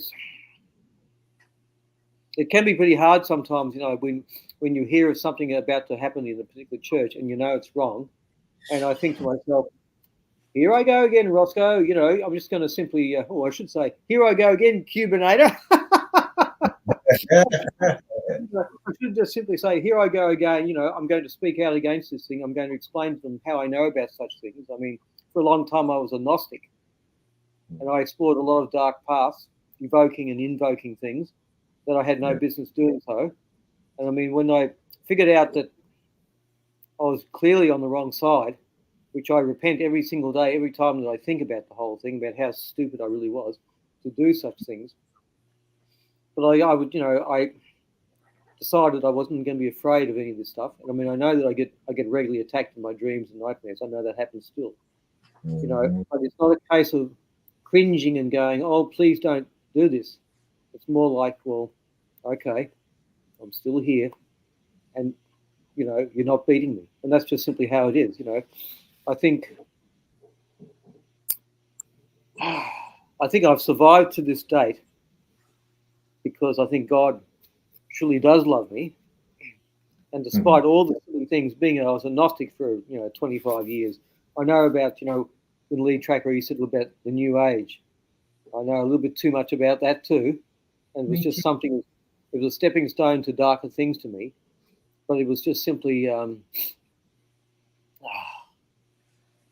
God just simply hit me over the head and say, hey, okay, enough of the exploration, please. I love you, come back. Right. So it's just simply a case of me having to do that, having to have book burnings, which, believe me, I've had collections of things which thousands of dollars where I've just simply set fire to because I've just thought that's the best burning, that's the best message I can send. And even invoking something and saying, our contract is severed. Come after me and you'll see what happens. I mean, again, it's kind of silly. It's kind of silly saying it. And I get people who are going to say, oh, you can't do that. But pretty much. Just had an audio issue. Oh, are we on? Yeah. Just repeat the last minute or so of what you said. Okay, some people will say, I hope we're back. Are we back? Yeah. Okay. Yeah. Okay. So some people will probably say, look, you can't challenge dark spirits. Look, to a point, you're right. But here's the fact. They have no business being on this earth. They have no legal jurisdiction over us. And I will damn well challenge you if I feel like it. And I will feel like it because I was deceived with a lot of things, New Age religions. A particular one I was in for 19 years, which I was a fourth initiate of. And once God showed me, I made certain that this particular New Age religion would never have a foothold in this town. And I did things to ensure that would never happen. And, 12 years onward, they still don't have a foothold here. I made certain that they understood that I knew that they deceived me. And, I'm still here. And look, without putting too fine a point on it, they did try to, shall we say, shorten my time here, let's just say. But they failed. Still here. Still here. So, I'm...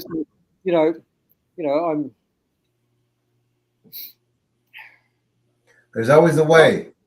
Yeah, look, it's true. We are in an age of deception. I understand my path, a very convoluted, checkered one. But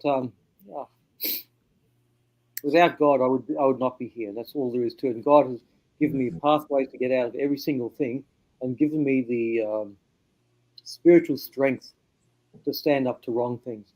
And it's just my nature now. It's just, I guess, the spirit of rebellion has given birth to a spirit of spiritual strength. Yeah. That I know my place. I'm nobody really, despite the strange life that I've had. It hasn't given me a sense of. It's never given me a sense of arrogance. It's given me a sense of repentance, a lot of sorrow too, because choices made, stupid things. But I am who I am, and I guess I am a spiritual warrior in Christ. And despite all the silly things that I have done, I've had quite a few illnesses which have created huge problems in my body, which I still have side effects to that.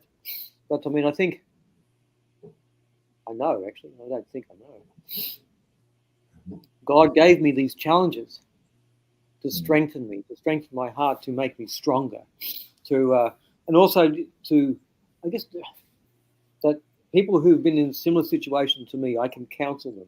Look, I know about people evoking and invoking dark spirits. I did a lot of that, and I was good at it.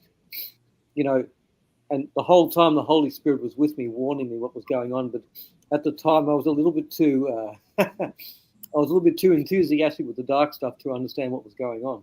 I recognized it in time, and I thank God and the Holy Spirit every single day for protecting me. Because even though I was doing these stupid things, the Holy Spirit was saying, "Hey, no, he's one of us."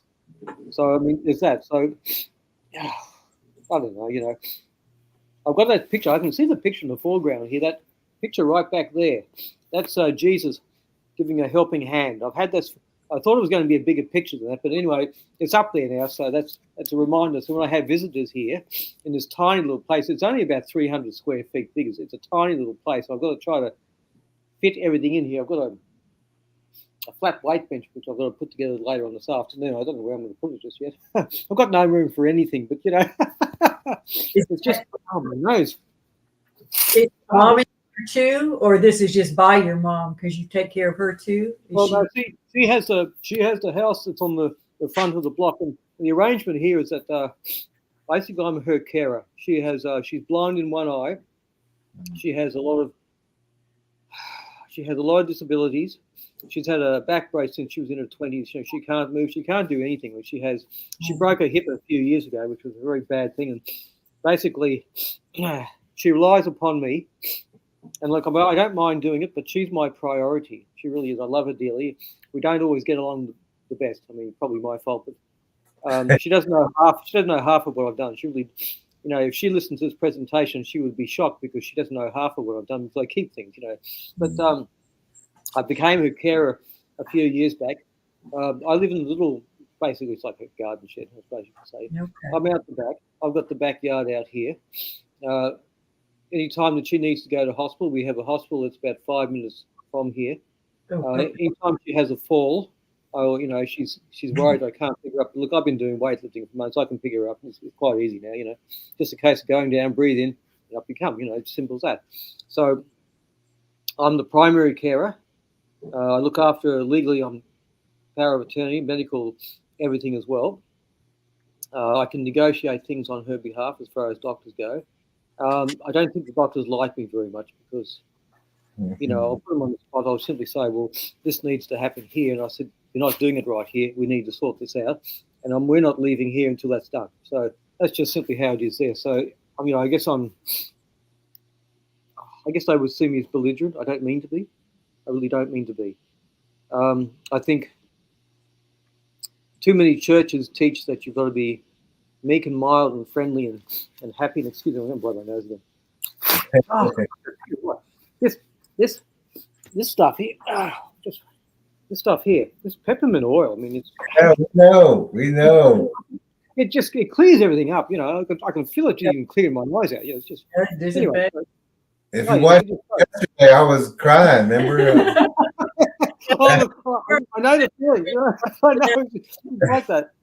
I said we got to take a break. I can't even see him crying. So it's yeah, we want to brag on you too and let everybody know that you came in very, very late into the tracker training class, and you have been hustling to catch up to all the other lessons and stuff. We're super proud of you. Yeah. And that map you did. Just simply took on the attitude. Look, I just took on the attitude. As soon as I get through a course, what's the homework? I'll do whatever I can with the whole thing there. Let's go on to the next one. Write down. I've got notes and notes and notes. I think I must have about 150 pages of handwritten notes. I can't even read half of what I've written, but I've written it all down here. It's a case of just having to get through things as best I can. And I thought, well, I can't go off into the wilds too many times. I just have to pick a very specific time when I do it. And I've got track traps set up out the back everywhere up along here. They haven't been disturbed for the last couple of days. I don't think anything's been through here. Good. But I've tried to make it obvious. There's trap tracks here that, if something comes across the back fence here, I've got to pick the line, and I've got track traps everywhere here, so you ain't getting in through here, sunshine. Yeah. It's simply how it is. But at the same time, I will not go out at night. There are strange sounds out around here. Sometimes something knocks on my window at night, and I'm not opening that window. Oh yeah. Mm-hmm. I've known that even before I started doing the course. So now it's a doubly reinforced thing for me. I will, if my mum needs me during the middle of the night, I cringe a little bit here because I've got to go out there. But I do my first opening prayers to God. I set my intention of what's going out there, and I go out because I put out the attitude that you're going to try to take me, sunshine. You're going to be in for the fight of your life, and you will be, that sort of thing. So it's just a case of maybe bravado, perhaps. But the fact is, I have to get my mum to hospital. Yeah. That's what I'm going to have to do. Yeah. So it's just simply a case of setting everything up so that I can get her to hospital. I can get her to emergency if I need to, and then I'll just deal with consequences of anything later on. It's just how it is. But Have it well lit there? Is it lit up? And you did the track? The only place which is not really lit up is down the back down here. But I've got a neighbour who's got an outside searchlight. We don't really get along with them, I would simply say. But they've got that searchlight which comes down the back of my place and lights up outside anyway. It's one of those movement things, so it's great. So that takes care of one point. There's a point over here in the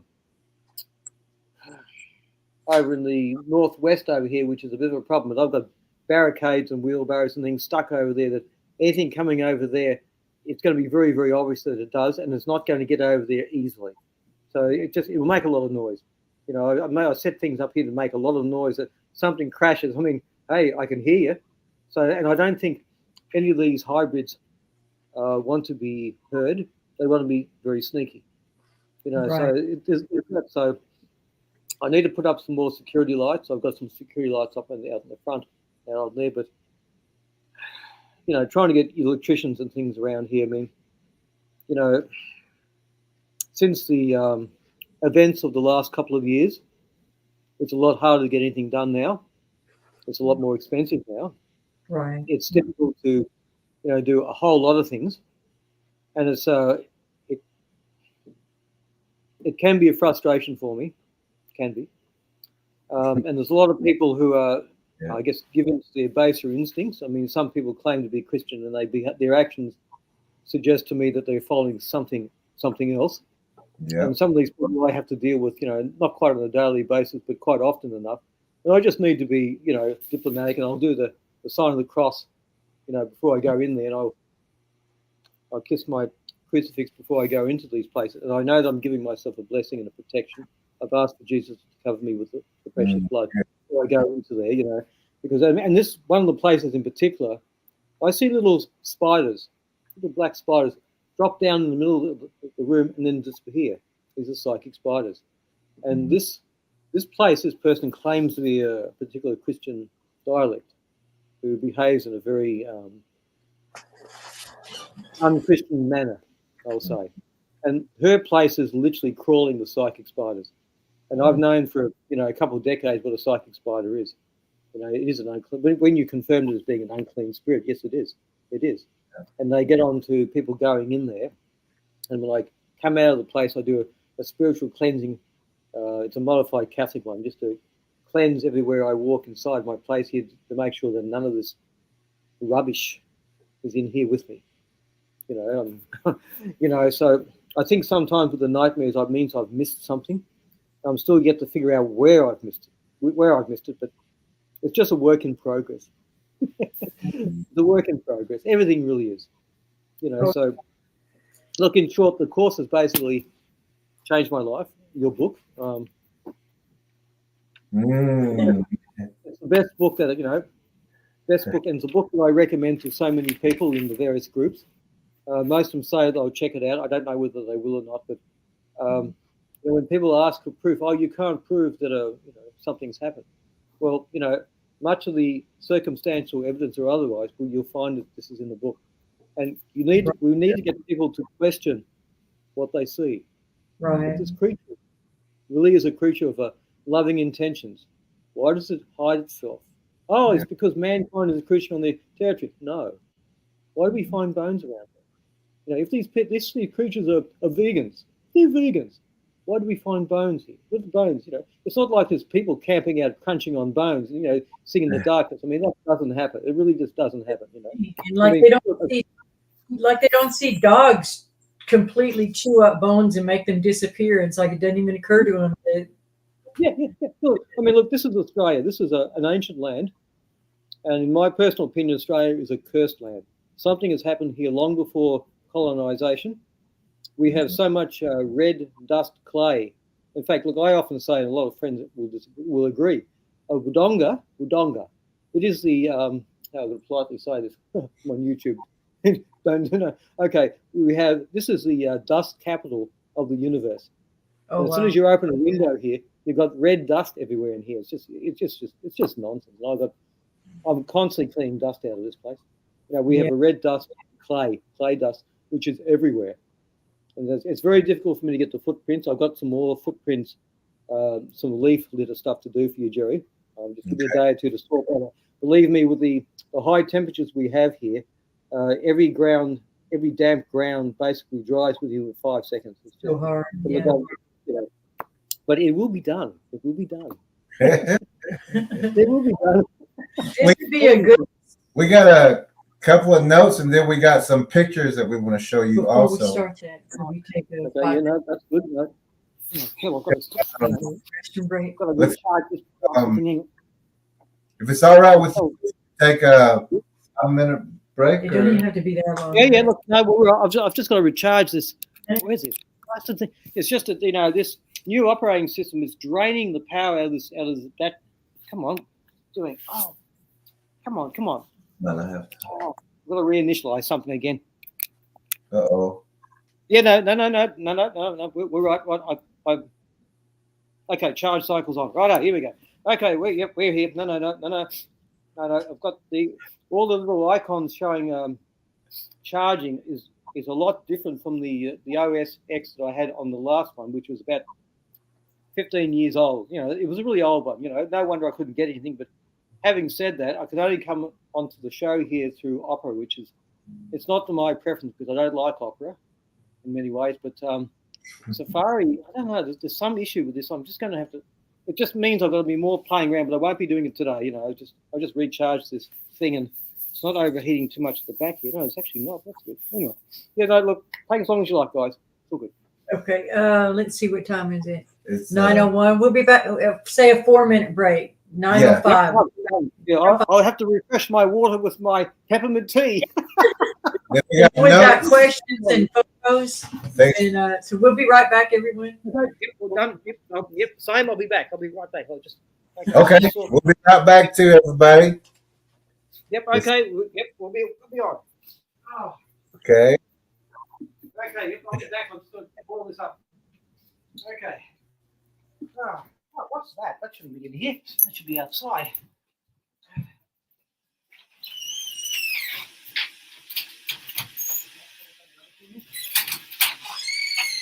Okay.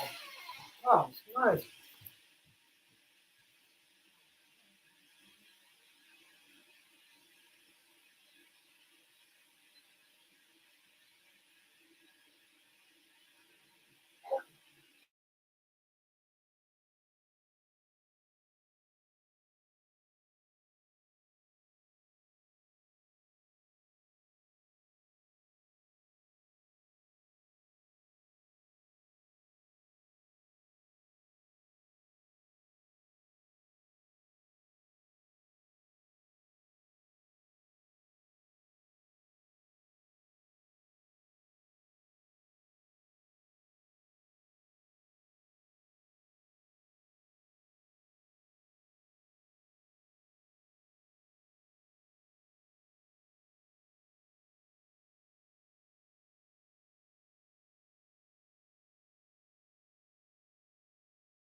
Okay, are we on?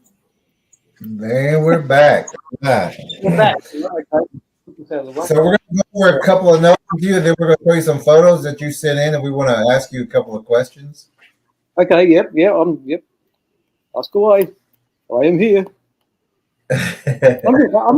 I'm just happy this opera is actually allowing me to talk with you guys because I was just thinking, what on earth has gone wrong again? I thought we're supposed to sort all this out last night. It's just so ridiculous, having to do all this. But anyway, look, it's bound to be a glitch somewhere in here, and I'll figure out what it is. I will. I'll get to the bottom, even though I hate technology. But anyway, ask away. Very loud and clear. Yeah. As long as I'm not talking too much. I mean, people will say you talk too much, but mostly I'm silent because I don't talk to anybody. So when there's an opportunity, I guess, it's just one of those things. Get it all out. You're a good writer too, Ross. Your posts are always thought provoking. Okay. You just do.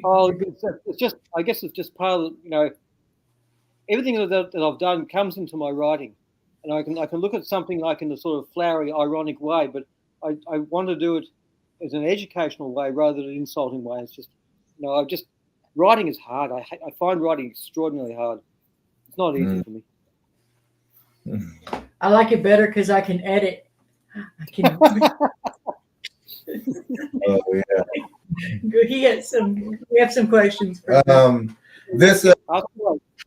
this place where they're developing these new homes, what kind of minority people are going into what's that housing for, or who is it for? Oh, okay, yeah. Like they've got there's 5 satellite, I could call them satellite housing estates surrounding the central business district here. Mostly like it's people coming in from like Canberra or Melbourne or Sydney, which are capital cities in New South Wales, ACT and Victoria. But we get some people from, interstate Brisbane or Western Australia. But mostly there's we have an organisation called the Housing Commission, which does low-cost housing for people who are on low incomes. And they have a variety of people, I'll say. A variety of people who will go into these areas, and they're in every housing estate that we've got here. I have quite a few of them in my street across the road from here, So, and it's, I guess it makes the street more interesting in a way, but it's the wrong sort of interesting, if you catch my drift. So generally, we have grills and roller shutters on our home. I've got grills on my windows here because I've experienced trouble from some of the more interesting neighbours, But so my house is a much more strengthened now with deadbolts and bars on the windows and things and lights and things. So it keeps such experiences down to a minimum. Yeah. So if I can put it that way. Yeah. The reason I was asking is because here they're doing the same exact thing.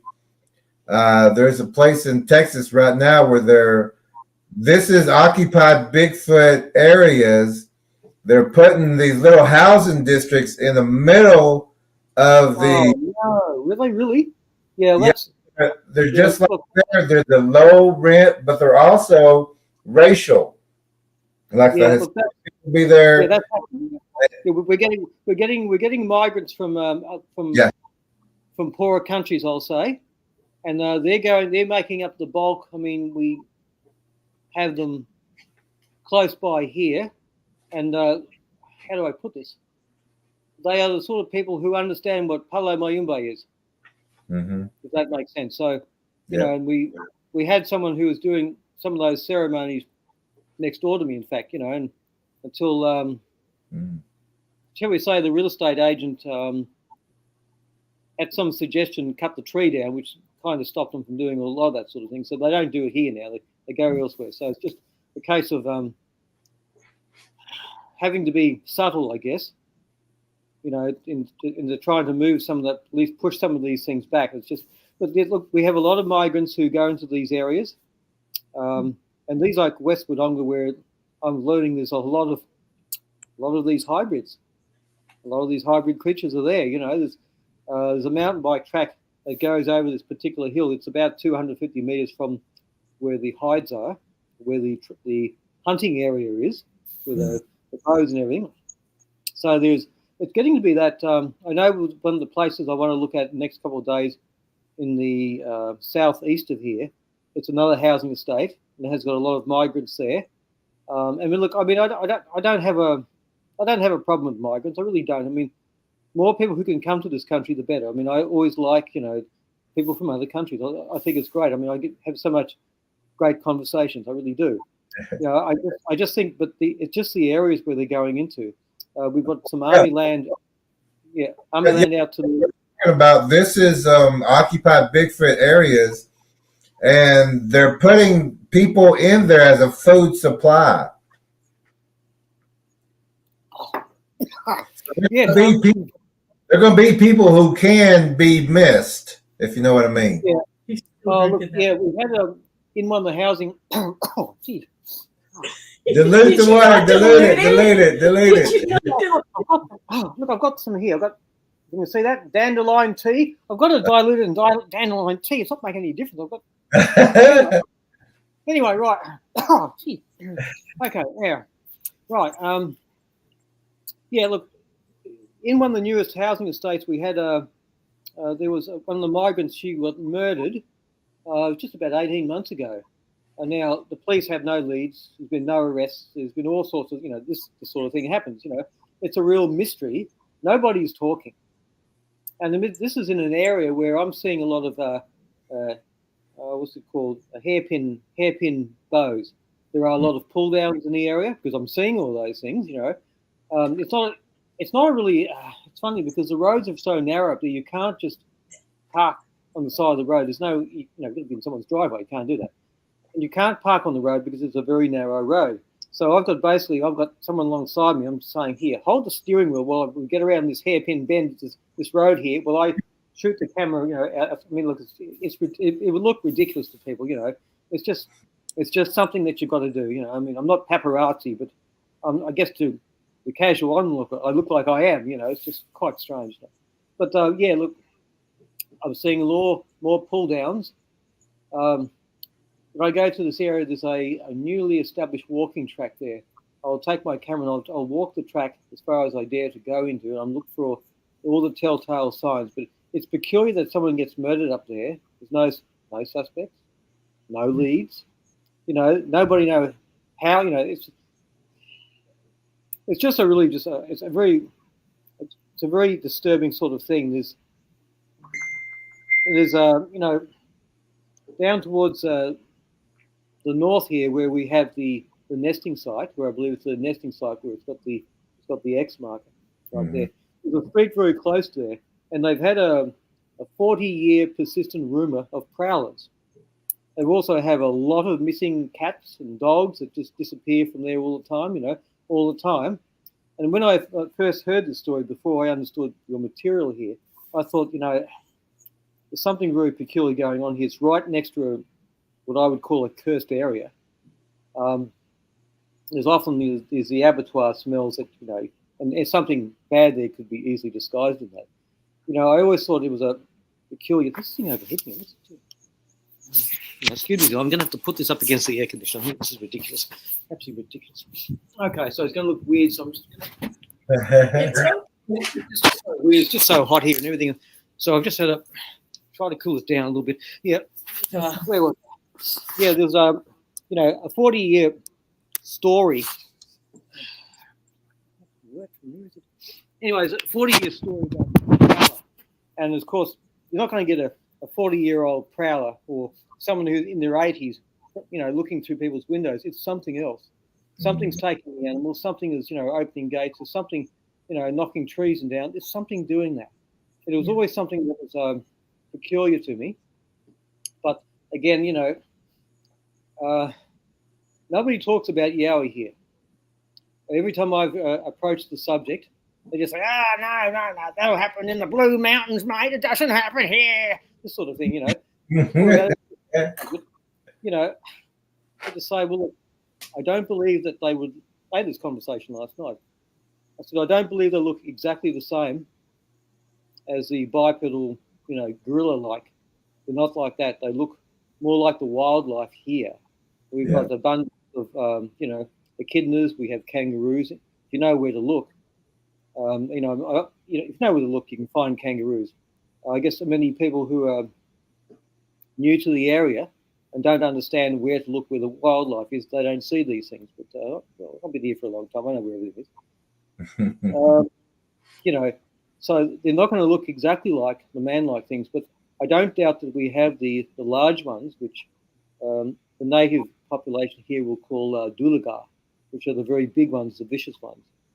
I would say, without a doubt, we have the either Jatjari or the Junjandi, which are the small ones. I think one of the pictures I submitted, I think yesterday, the day before, I'm pretty sure that's one of the smaller ones. Oh, well, it's one of the three actually in that picture, but anyway.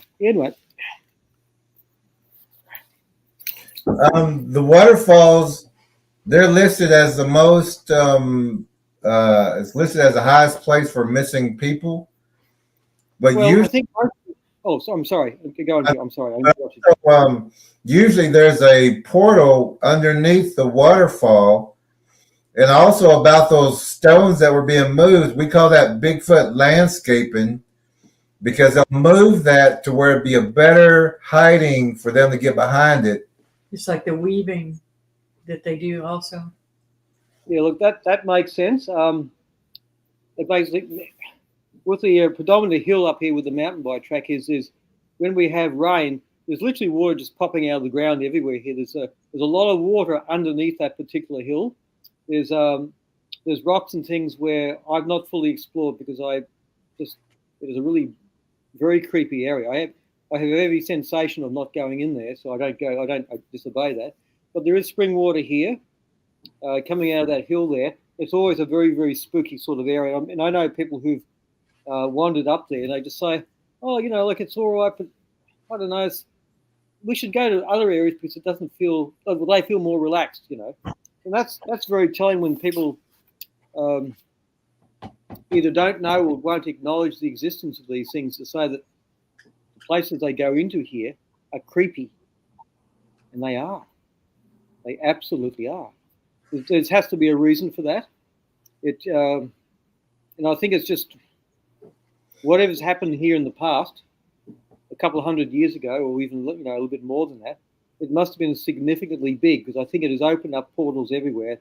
I have what's it called now? I had somebody around here tell me it's called a what's it called? I can't think of what it's called now. A geopathic stress line running through my backyard, because one of the trees is a really strange sort of shape. It runs through the backyard, and where the houses go through here, there's a troubled house across the road. There was a 7-year-old boy who was shot dead a few years ago, and the house over the next street over, that's a problematic house. 2 houses in the opposite direction up here, it's much the same. There's almost like a ghost line, you might say, of troubled houses.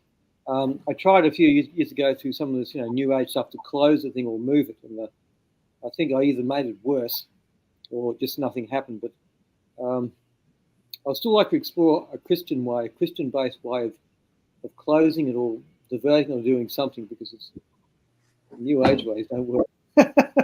It just makes everything worse. It just makes everything worse, Anyway. Yeah. The animals around there, for the most part, like what percentage would you say are the omnivores and the herbivores compared to the carnivores? Australia basically doesn't really have creatures that are considered to be carnivores. There are reports of big cats around in other areas, in more forested areas, but it's unofficial, because big cats wouldn't exist here in Australia. But people see them. I don't believe I've seen one. I've seen feral cats who are very, very large, but I don't think they would quite qualify as panthers.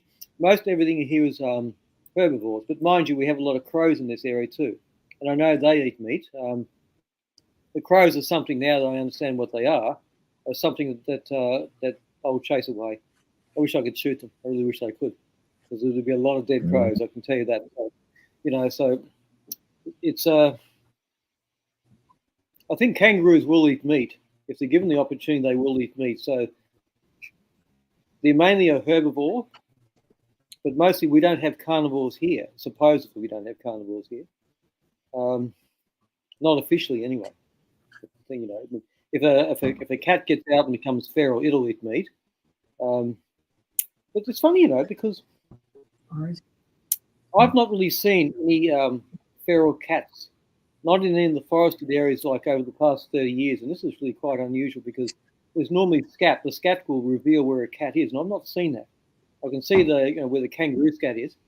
That even some dog scat, because we do have apparently a wild dog problem. Apparently, I've not come across wild dogs, which I don't really want to be either. But certainly, there's a lot of dog prints here and there everywhere. There may be just domestic ones, but the area here, that you're at, crocodiles or any of no, we don't. No, crocodiles are far more north. Yeah, there's no crocodiles here. It's they're in the north of the country. We're in the south. Victoria's on the southern part of the country. In the north up here, that's Northern Territory, Queensland, up in North Queensland, far North Queensland. That's where the crocodiles are up there. We don't have them here, but that's officially we don't have things here. right. But there's, I've seen things, bubbling with water, bubbling everything. I'm thinking that's not a fish. There's something right. big swimming through that. What's that there? It's like a we fish have a lot of doesn't have black panthers crawling all over the place. no, but they're there. No, yeah, look, there's just even things like even if you're going in the pine forest and there's no wind and you're seeing the tops of the trees are moving, and I've experienced that. There's no wind. The tops of the trees are moving, and the movement appears to be coming towards us. And we've just simply, me and a friend, we've just decided, can we leave now? Yes, we will. And we go. It's just something's odd there. Yeah, and this is well before I understood this material. So I think Holy Spirit and my instincts are telling me there's something very, very seriously wrong here, and this is an area that you now need to vacate. Yeah. Snakes. What about snakes? What's the snake population? We have a high abundance of snakes. We have taipans, brown snakes, tiger snakes because they have stripes. We have very large red-bellied black snakes. There are a lot of those. The brown snakes are more fierce, more aggressive. You come across one of those things, you need to vacate the area without falling over because they will come after you and they will rear up as well. I've had lots of experience. Spiders there?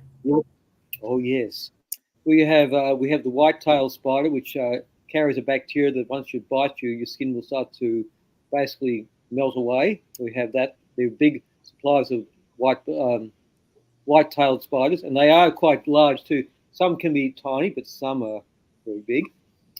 So we have also the redback spider, which I believe is a direct cousin of the black widow spider that you have there in the United States. We have an abundance of those, and this backyard here is full of them. So I exterminate every single one that I find. I get rid of all the webs. Did a lot of that this morning too.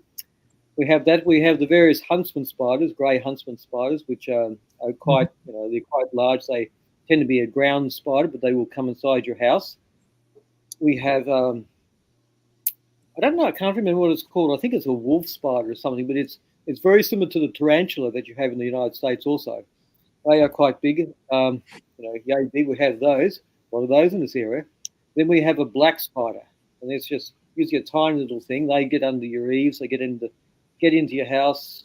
They will be in the corners of your house. We have a lot of those. They're also my target. We have also something called a daddy longleg, which is a very curious creature. It's a very tiny body with very, very long legs. We have them. Normally they're considered to be harmless, but look, I mean, as far as I'm concerned, no spider is harmless, and they're all gone as far as I'm concerned. I will not have any in this place. So they frequently come through if I can see that, that's the skylight that they used to have there. It used to be open. Yeah, it's now sealed up now, so I get rid of anything that comes through there. So we have an abundance of spiders. We have an abundance of snakes. We have an abundance of kangaroos, a lot of those, a lot of wallabies. We used to have a lizard called goannas. They used to be quite large, but I have not seen any goannas here for about 35 years. And they used to be 6-7 feet long, quite large. They were semi-carnivorous also, but I have not seen any of those in this area for about 35 years. So they're gone. And they used to be quite large too. They used to dwell in the trees as well. So a bit like an iguana in a way, in their appearance. No longer have those. We have wombats, which are like I don't know. If you see like a kind of like a bear type thing, but much smaller. They eat a lot of herbs and things. They're normally a cute and cuddly little thing, but I've seen some very large ones too. But not in this area, but up in the Mount Benambra, which is a little mountain range we have in the northeast, yeah, near Talanga. I've seen them up there with an abundance of kangaroos, but here we just have wombats. We have wallabies, which is looks like a kangaroo, but it's a smaller variety than that. The spiny anteaters, but this is like a, I don't know, what's an equivalent? It's like a creature that eats ants, but it's got full of spikes, like a hedgehog type thing. We have a lot of those in the area, a lot of them actually. We have various gliders, which they're like a possum who sort of fly, but supposedly there's lots in Hunchback Hill, but I've not seen them for 10 years. I've never seen any of them up there. We have also introduced species. We have rabbits, but again, not seeing rabbits anymore. We have also the introduced species of foxes, and I don't see those either. I see them sometimes as roadkill, and they're always around a corner, right on the apex of the corner is a roadkill, and what's right across there is thick bush. Wow, what a surprise! So, so there's that. But yeah. So I'm never really tempted to stop and see what's going on, and seeing what's going on there. I mean, sometimes when I'm taking my mother home from Albury, which is New South Wales, it's the next state over the Murray River, and we go the scenic way. She hates it because she thinks it's a dangerous road, but to me, it's the most relaxing road in New South Wales. It's the best smooth road. You're in Victoria because the roads are so rough. Goat tracks would be far kinder for your car. It's just they're sealed roads, mind you, but they're just, Anyway, so yes, we have an abundance of wildlife here, but both in the north here, where the nesting area is, we have cattle, we have sheep. We used to have platypuses there, they're gone. We used to have a lot of rabbits, they're gone. We used to have foxes, haven't seen them for ages. Yeah. Towards the west, we have the kangaroos, the wallabies, the echidnas, the spiny anteaters, the gliders, the possums, supposedly foxes, but I never see foxes anymore now, they're gone. Only as roadkill. So, we have an abundance of animal life here. And mentioned landmines around there. That would be a great spot for predator Bigfoots and the hybrids to hide out. Oh yes, there was a well up there. There used to be a failed settlement, a house up there at Hunchback Hill. I can find no history about the whole thing, but it used to be there. I had a friend of mine some years ago. We were going to do some ghost photography there, but I don't know, to this day, I don't know what he saw. He ran down the road virtually screaming and leaving me there. And I thought, oh, well done, great to do that, I never saw what he saw. So I just got back to the car and picked him up. I said, don't do that, mate. Don't do that. It was a moonless night. I don't know what he saw to this day, but there was this sign around there that looks like something has happened. Looks like something. It's an isolated area. Yes, they had a well there, and I nearly fell into that one year. It's not even covered up, Basically, down I went. I just caught the end. I thought, oh, another bloody well, I shouldn't say that. It was just another well right there, and I crawled out of that. I said, right, photograph it, take the information down to the council, and they did actually put a covering over it, which is just as well. But we do have mine shafts. I think there are a couple here still, but for the most part, they're supposedly covered up, But you see, these creatures will dig at an angle from a mine shaft and dig into it. They won't worry about the surface. They'll just dig underneath that. And there's certainly areas around here which suggest to me that something's been digging towards a mine shaft. So towards Grania, there's a place called Grania, which is further northeast near Talanga here. There are lots and lots of mine shafts there. A friend of mine, we used to explore that area back in the 1980s. I mean, we both nearly fell into those things. They're not marked. I hope they are marked now, but we certainly found, 20, 30, 40 of them, and they were just really dangerous. We decided we needed to backtrack, get out of there, and not fall into anything else, so that we were lucky. But that was also a place where there were creatures. We didn't know it then. I know it now, and even I had my friend around here. He was around here a few weeks back, and he said, mate, we were lucky. We were lucky we weren't taken. I said, look, you're Catholic, and I'm Catholic. And these things could pick up the Holy Spirit around us and in us. Not going to mess with us. But we left when we needed to, and that's just simply that. So yeah. Have you had any experiences with lingering fog that we talk about? Unnatural fog? Yes. I had an unusual fog come down towards me once. It was when I was photographing a waterfall, and it was an overcast day. It was a cold day too. I see it coming over the hill. It was coming down towards me at quite a rapid rate. And at the time, it occurred to me that this was very strange. It's coming just in one little area. Like I guess it was about 10 feet wide, I think. About 10 feet, like about 2.5 meters to 10 feet wide. And I thought this was really quite strange. And I'm looking at this, and I thought, about 4:30 in the afternoon here, I thought, this is strange. I need to leave. It's just simply that I just grabbed the camera on the tripod, and I just basically ran out of there. So that was quite strange. When I got to the car, it didn't seem to be coming, and I thought, did I hallucinate that? Did I imagine that? It was just a strange thing. I don't think I imagined it. I really don't think that I did. I was certainly not making up. It was moving. So I've only had one instance where that has happened. That's up at this hill where there's clearly ambush sites. It's only once, but there was only once, and there only needed to be once too. Just people I know, other photographers say, well, you're a scaredy cat because you don't. First sign of trouble, you're out of there. I'm saying, well, I'm still here.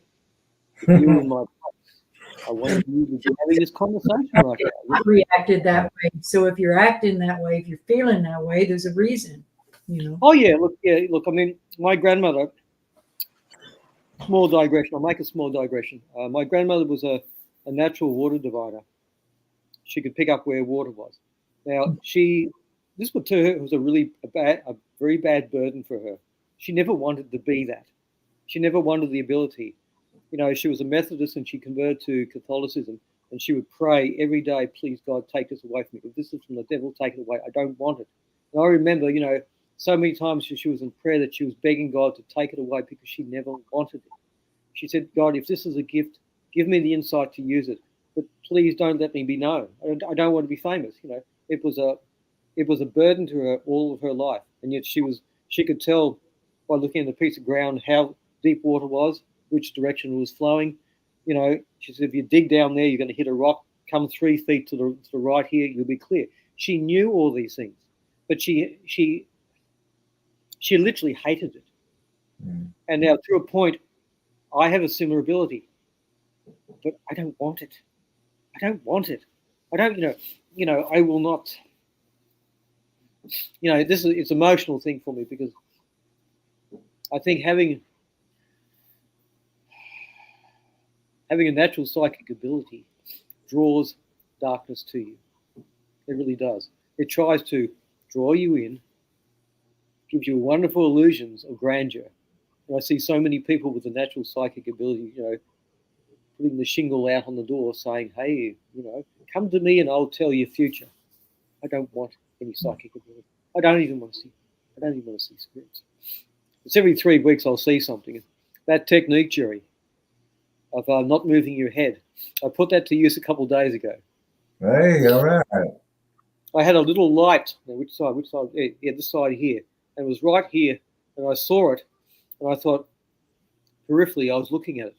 With my right eye, I was looking at it, and it just buzzed around, and I just thought, I said, Jesus, get rid of this thing.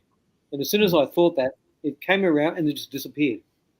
So I thought straight away. So it works. It works. It works. What you teach, Jerry, it works. Anyway, that was just a little digression. I mean, as I said, I have cousins who have this ability, and they think it's wonderful, but it's not a great thing. I don't want it. I've never wanted it, to be honest. I mean, we're going to go through some photos. Yes, please. Yes, please. Yes. But also with those tunnels and things like that, a lot of people don't know that those homes that are out there isolated or trailers, that these things have already tunneled, and it could be a mile or two, but they've already tunneled all the way out to that house and is already underneath the house. I think you're quite correct. I've had people say, "Well, you've got tunnels under your house." You know, they've done the psychic thing. You know, and I mean, while I don't account any truth really much in it, the possibility is that very well could be. I mean, I think we've got a creek. We've got a creek around about how far is it? It's like a mini wilderness area. The council allows wild wilderness to spring up around creeks around here. It gives an ideal travel place. These things come at night. There's a lot of drains around there too, open drains. That I think in feet would be probably about 2. I'm just trying to convert yards into meters here. I think it's about 280 yards in your terminology from where I'm sitting. So yeah. Yeah. So. We're going to show a couple of pictures. If you could kind of tell us these first ones, we just kind of want to know where they're at and show the bows and everything that's in your area, how close it is to you, and then we got some other pictures we want to go through. Okay. Oh yes, this one, this area right here. Yeah. Well, this is where this very strange rock formation is. It seems to be like a sliver of rock. And it's got many colors on it. I've always wanted to explore it because now I know there's an ambush area right there. So what we've got right here, we've got a narrow little ravine. We've got what looks to be a bridge crossing right there. We have another fallen log in front there where there are 2 bows, where the 2 branches have been pulled over and they're secured in some way on the opposite side. But at the base of this tree where the bows are, it looks like there's something has dug out that point there. There's a lot of foliage, dead foliage, branches, sticks, leaves, dead grass pulled up on one side there. And what I found actually with my telephoto looking at it last night, I thought, oh, guess what? There's something that's come out of the hole there and it's looking at me. It looks like it's like a rabbit with big ears or something. It's interesting, but it just gives me quite a chill. So right there we have a series of saplings without branches. I think this is some sort of sensor. I really do. I think that if something goes through there, runs through there like an animal, or perhaps even someone on a mountain bike, these creatures that are right there will be upon it very, very quickly. So we have 2 well-formed bows. We have a small bridge in the foreground. In the middle ground, we have the 2 bows. We have a series of about 15 or so saplings without limbs that are arranged in a very strange way. Beyond that, there are 2 more bows right there, and there's a few hairpin little structures right there too. I have a feeling there's a portal there somewhere. I think there's that rock formation, which is quite strange, it's a very unusual formation. There's something very strange about the whole thing there. And I think there's a portal of some sort right there. In that also, you'll find just outside the blue circle there, you'll see a black thing up near the tree. That's a predator sitting up in that tree right there. Sitting up right there, it's got his leg curled around, it's got an arm just hanging down low. So there's one right there. And this is in an area where nobody sees these things. Now, isn't that strange? Mm-hmm. It's around about how much? About 150 yards, I think, to the immediate right of where there's a mountain bike track, where people supposedly ride up there. But look, I don't see too many people going up there. There are some people who'll go up and they'll use this particular hill as a springboard to go to other areas, but they will not linger in this area. And there's always logs placed across the tracks. I mean, I've heard so many people complaining, saying that, it's like somebody's placing the logs there. Well, guys, I think you're right. Something is placing it there, but it's not what you think it is. Yeah. So this is Hunchback Hill. This is round about it's about 15 minutes drive from where I'm sitting right now. It's about 5.5, 6 kilometers. Now, what's that in miles? Well, I think it's maybe 4 or 5 miles, I think, roundabout. So this is in the due west from here. It was such a shock to my system when I realized that we had this right here.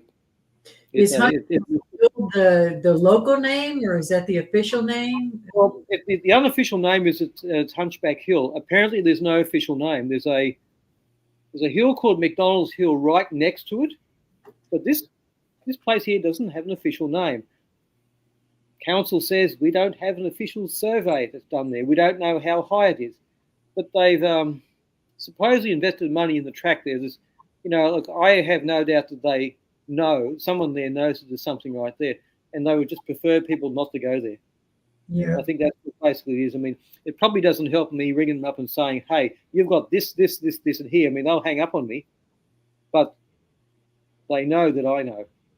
Mm-hmm. Would you say, like, over here, there's definitely a concerted effort at covering up attacks from I think so. I found there was homeless people living up there.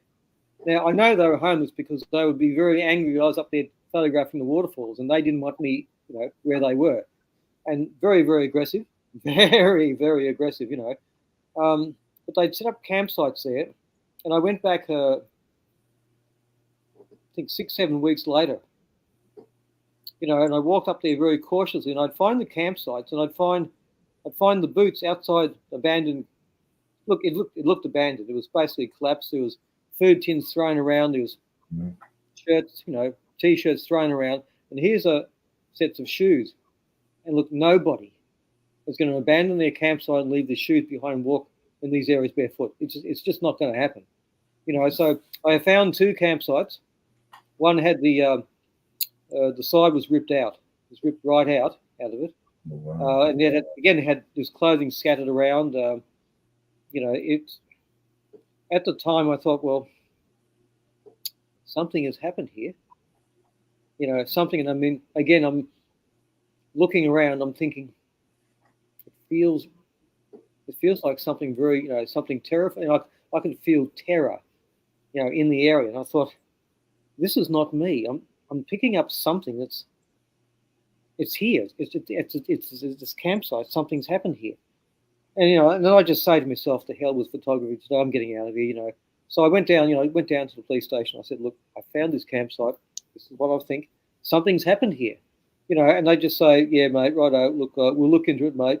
Increase patrols in the area. This sort of thing." And of course, they wouldn't do anything of the sort. So, I would say that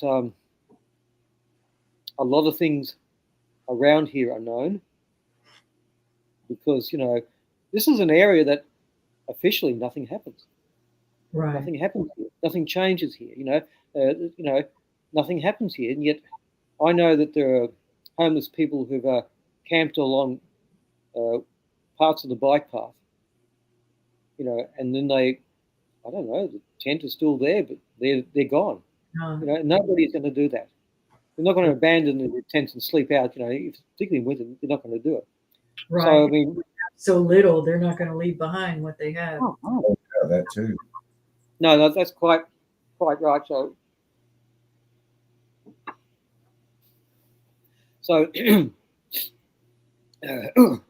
look, this is something that does happen here, and I think it regularly happens. Just it's funny, like on the Facebook groups around the local areas, I'll say, someone's gone missing. There's never anything reported officially on the news here, and there's nothing like that ever happening. Apparently, there's no follow-up. It's really, really strange. It's like a medium blackout, And I mean, look, we've had sieges here where whole streets have been closed off, even close to where I am, and of course, obviously, something has happened because there's every emergency service is there, and then the day after, nothing on the news. You can call the police. They just say, "No, mate, I don't know what you're talking about." And that there's a lot of that happens here. There's all manner of things happen here. There's fire brigade, ambulance, and of course there's police. Police with all their weapons drawn. There's something going on, but we don't know what it is. It's like there's a cone of silence in this town.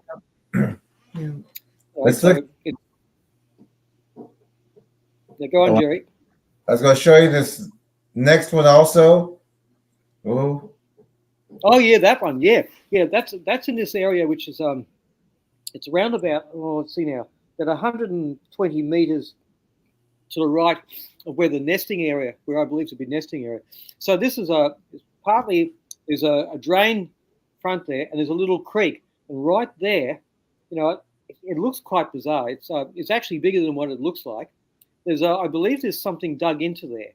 There's a couple little boughs, like little twigs that have been sort of pushed down, secured in some way. So I think this is quite a strange little thing. Yeah, there is something there. I took that picture from the car. Basically, I just got myself as close as off to the edge of where the path is. There's an embankment which drops down, and I think I shot that with my zoom lens. It's not a very good zoom, but it captured that all right. So this is a very strange thing. I pointed it out to a number of people, and they just say, "Oh no, it's kids, mate. It's kids just playing there." But look, no kids go there. No adults go there. I mean, nobody. People will walk past it and they hurry their steps. They won't go in that area. It's really has this is an area where goats go into, and they're only in there a couple of hours. And people go in there to working for the abattoir to hunt the goats back. And they can't find the goats anymore. What's happened? I mean, it's not like there's someone who's just grabbed the goats from the back of the ute and driven off and say, "Hey, I've got a new pet goat." I mean, that doesn't happen either, really. So it's a very peculiar structure, but it looks to me like that there's an embankment right there, a little embankment, and there's been something dug in there. The water itself tells me that there's a lot of silt that's been stirred up in the area because it's not clear water. It's just in the direct sunlight right there because that little stream right there, it joins onto, there's two more streams that it joins on behind there, and there's an open drain which. Where's the drain from there? Oh, yes, it's on the other side from down there. Yeah, I know where that is now. Yes, that one. So that one there is closest to opposite road right there. There's a paddock with horses, and off to the right there's also a off-leash dog park. And there's always people there. There's people walking up and down there everywhere, but they don't go into this area here, Jerry. This is Let's see what this one was.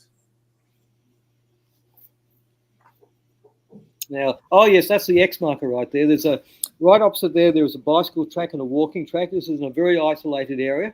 Towards at the bottom right there, we have a barbed wire fence which has been pushed back. There's been some logs placed there. And look, there it is right there. We have the X marker right there up against the tree, and we've got a blind right there. Now, the funny thing about that, I've been riding past there on my bikes over to Albury for a number of years, and that area didn't look like that. Now, we had the event which happened a couple of years ago, and we weren't allowed to leave our homes, basically. So we know what I'm talking about there. So when I rode my bike in this area just a year ago, I thought, this is weird because all this brush and all these trees that are built up here, that wasn't like that before. And I just thought it was quite weird, I didn't continue with my journey, but I went back home. I just thought, I'm going to come back down here in the car and photograph this, And I'm looking at it just around about the time where I found your material. I thought, well, this is weird. I shared this image in some of the Yowie groups, and of course, the usual sort of overreaction. Of course, I got, and I'm no longer in those groups anymore. Funny that. So I believe this to be a nesting ground. Directly behind where you can see the lighter green, there's an embankment, and there's a freeway on the other side. And on the other side of the freeway, there's another embankment which leads to dog park, walking park, areas where people can picnic. There's all these sorts of areas. Now, opposite here, we've got the bike path. We have the open drain. We have Wodonga Creek, which is the river. We have a sheep pen, and we have an area where there's lots of cattle. Plus, there's an abundance of wildlife. There's mostly fish right here. I'm told there's lots of rabbits here. I've not seen any, but there's animal life here. Cows and pigs. Oh, cows, I'm sorry, not pigs. Cows and sheep. I believe this to be a nesting area, and this is something new. It wasn't there prior to 2020. This is a blind. This is definitely a blind right here. There's a barbed wire fence. You can just see the part of the thing up there. That wire's been pushed down. There's some heavy logs have been pushed down there, and this particular thing, dead grass. The grass doesn't grow like that. I've walked up and down this quite a few times. I had someone in the car, and I just said, please watch the background. Don't look at me, just watch the background. You see something, just yell out to me. And simply said, well, it feels bad. Can we leave now? Well, we'll leave in a minute, So I photographed that from a variety of places. Someone on a push bike went past me. But I've also seen some very strange light phenomena in this particular, up in the upper part of the trees, like I don't know. Look, I'm going to say something like a spider, which looks like it's made of light. There's something right there. I don't think I've shared the picture with you just yet, Jerry. I will send it to you. It was just something that I had to figure out what it was. But this is when there was I think that's somewhere closer. Yeah, there's I look at it now, and I can see that. Oh, geez, I'm getting a chill right now. Getting a chill right to my front right now. There's creatures right there. I can feel them. I can feel them. Yep. Oh, look at that. Oh, look at that. Oh, yes, yeah. So there's a hybrid right there, Jerry. That's a hybrid. Now, I didn't at the date photographing. I didn't see it, but I mean, I could feel that there was something amiss. Yeah, look at that. It's a kangarooman right there. It's I think there's a little bit of dog in that too. I think. Yeah. A little bit of dog in there. There's dog or something, or a fox-looking thing, or something. Yeah. We'll see. There have been foxes in that area, but it's an area where I've not seen the foxes, not in the last couple of years, but prior to the events a few years back, there were foxes seen in the area. You can see the scat, but there's the X mark right there. It's like we've got a freeway on the other side, and you might say, look, people would see it, but look, we're doing like 110 clicks along there. Nobody is going to look to the left down the embankment to see what's there. This is the side we're facing the river. On the other side is where the freeway, but there's a blind right there. It's just I didn't get particularly close to it. Oh yeah, and then there's that. I think you found a couple pictures, a couple little images in this whole area, and it did shock me. I thought, well, my senses, my instinct telling me there's something right there. My eyes couldn't pick it up. I think if I went back tomorrow or later this afternoon and just stood there, I think that I could pick up a whole lot more. But thing is, as you said, you can't be looking directly at these things. Mm-hmm. And while I have a motivation, I suppose, to be a little bit rebellious and challenge things, I'm not going to rebel against your teaching. No, not that. But any sort of creature, yeah, absolutely. I'm right there. But it is an isolated area. There is a dirt road across there, which people will go to have picnics and things. There's a cycle bridge going across the river right there. There's an old stock bridge which has been abandoned and falling apart. But right there, basically, you are in a very isolated area. You can hear the freeway, but nobody's looking in your direction. It is an isolated area. Something can just jump out and grab you. Oh yeah. And, so there is that. So I'm cautious. I'm cautious with that too. But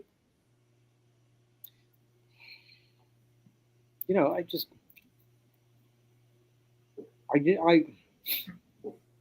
was just, on one, it gives me a reinforcement that I understand that my instinct for decades has been telling me that there's something very wrong in this area. Yeah. Very wrong, because I could feel it.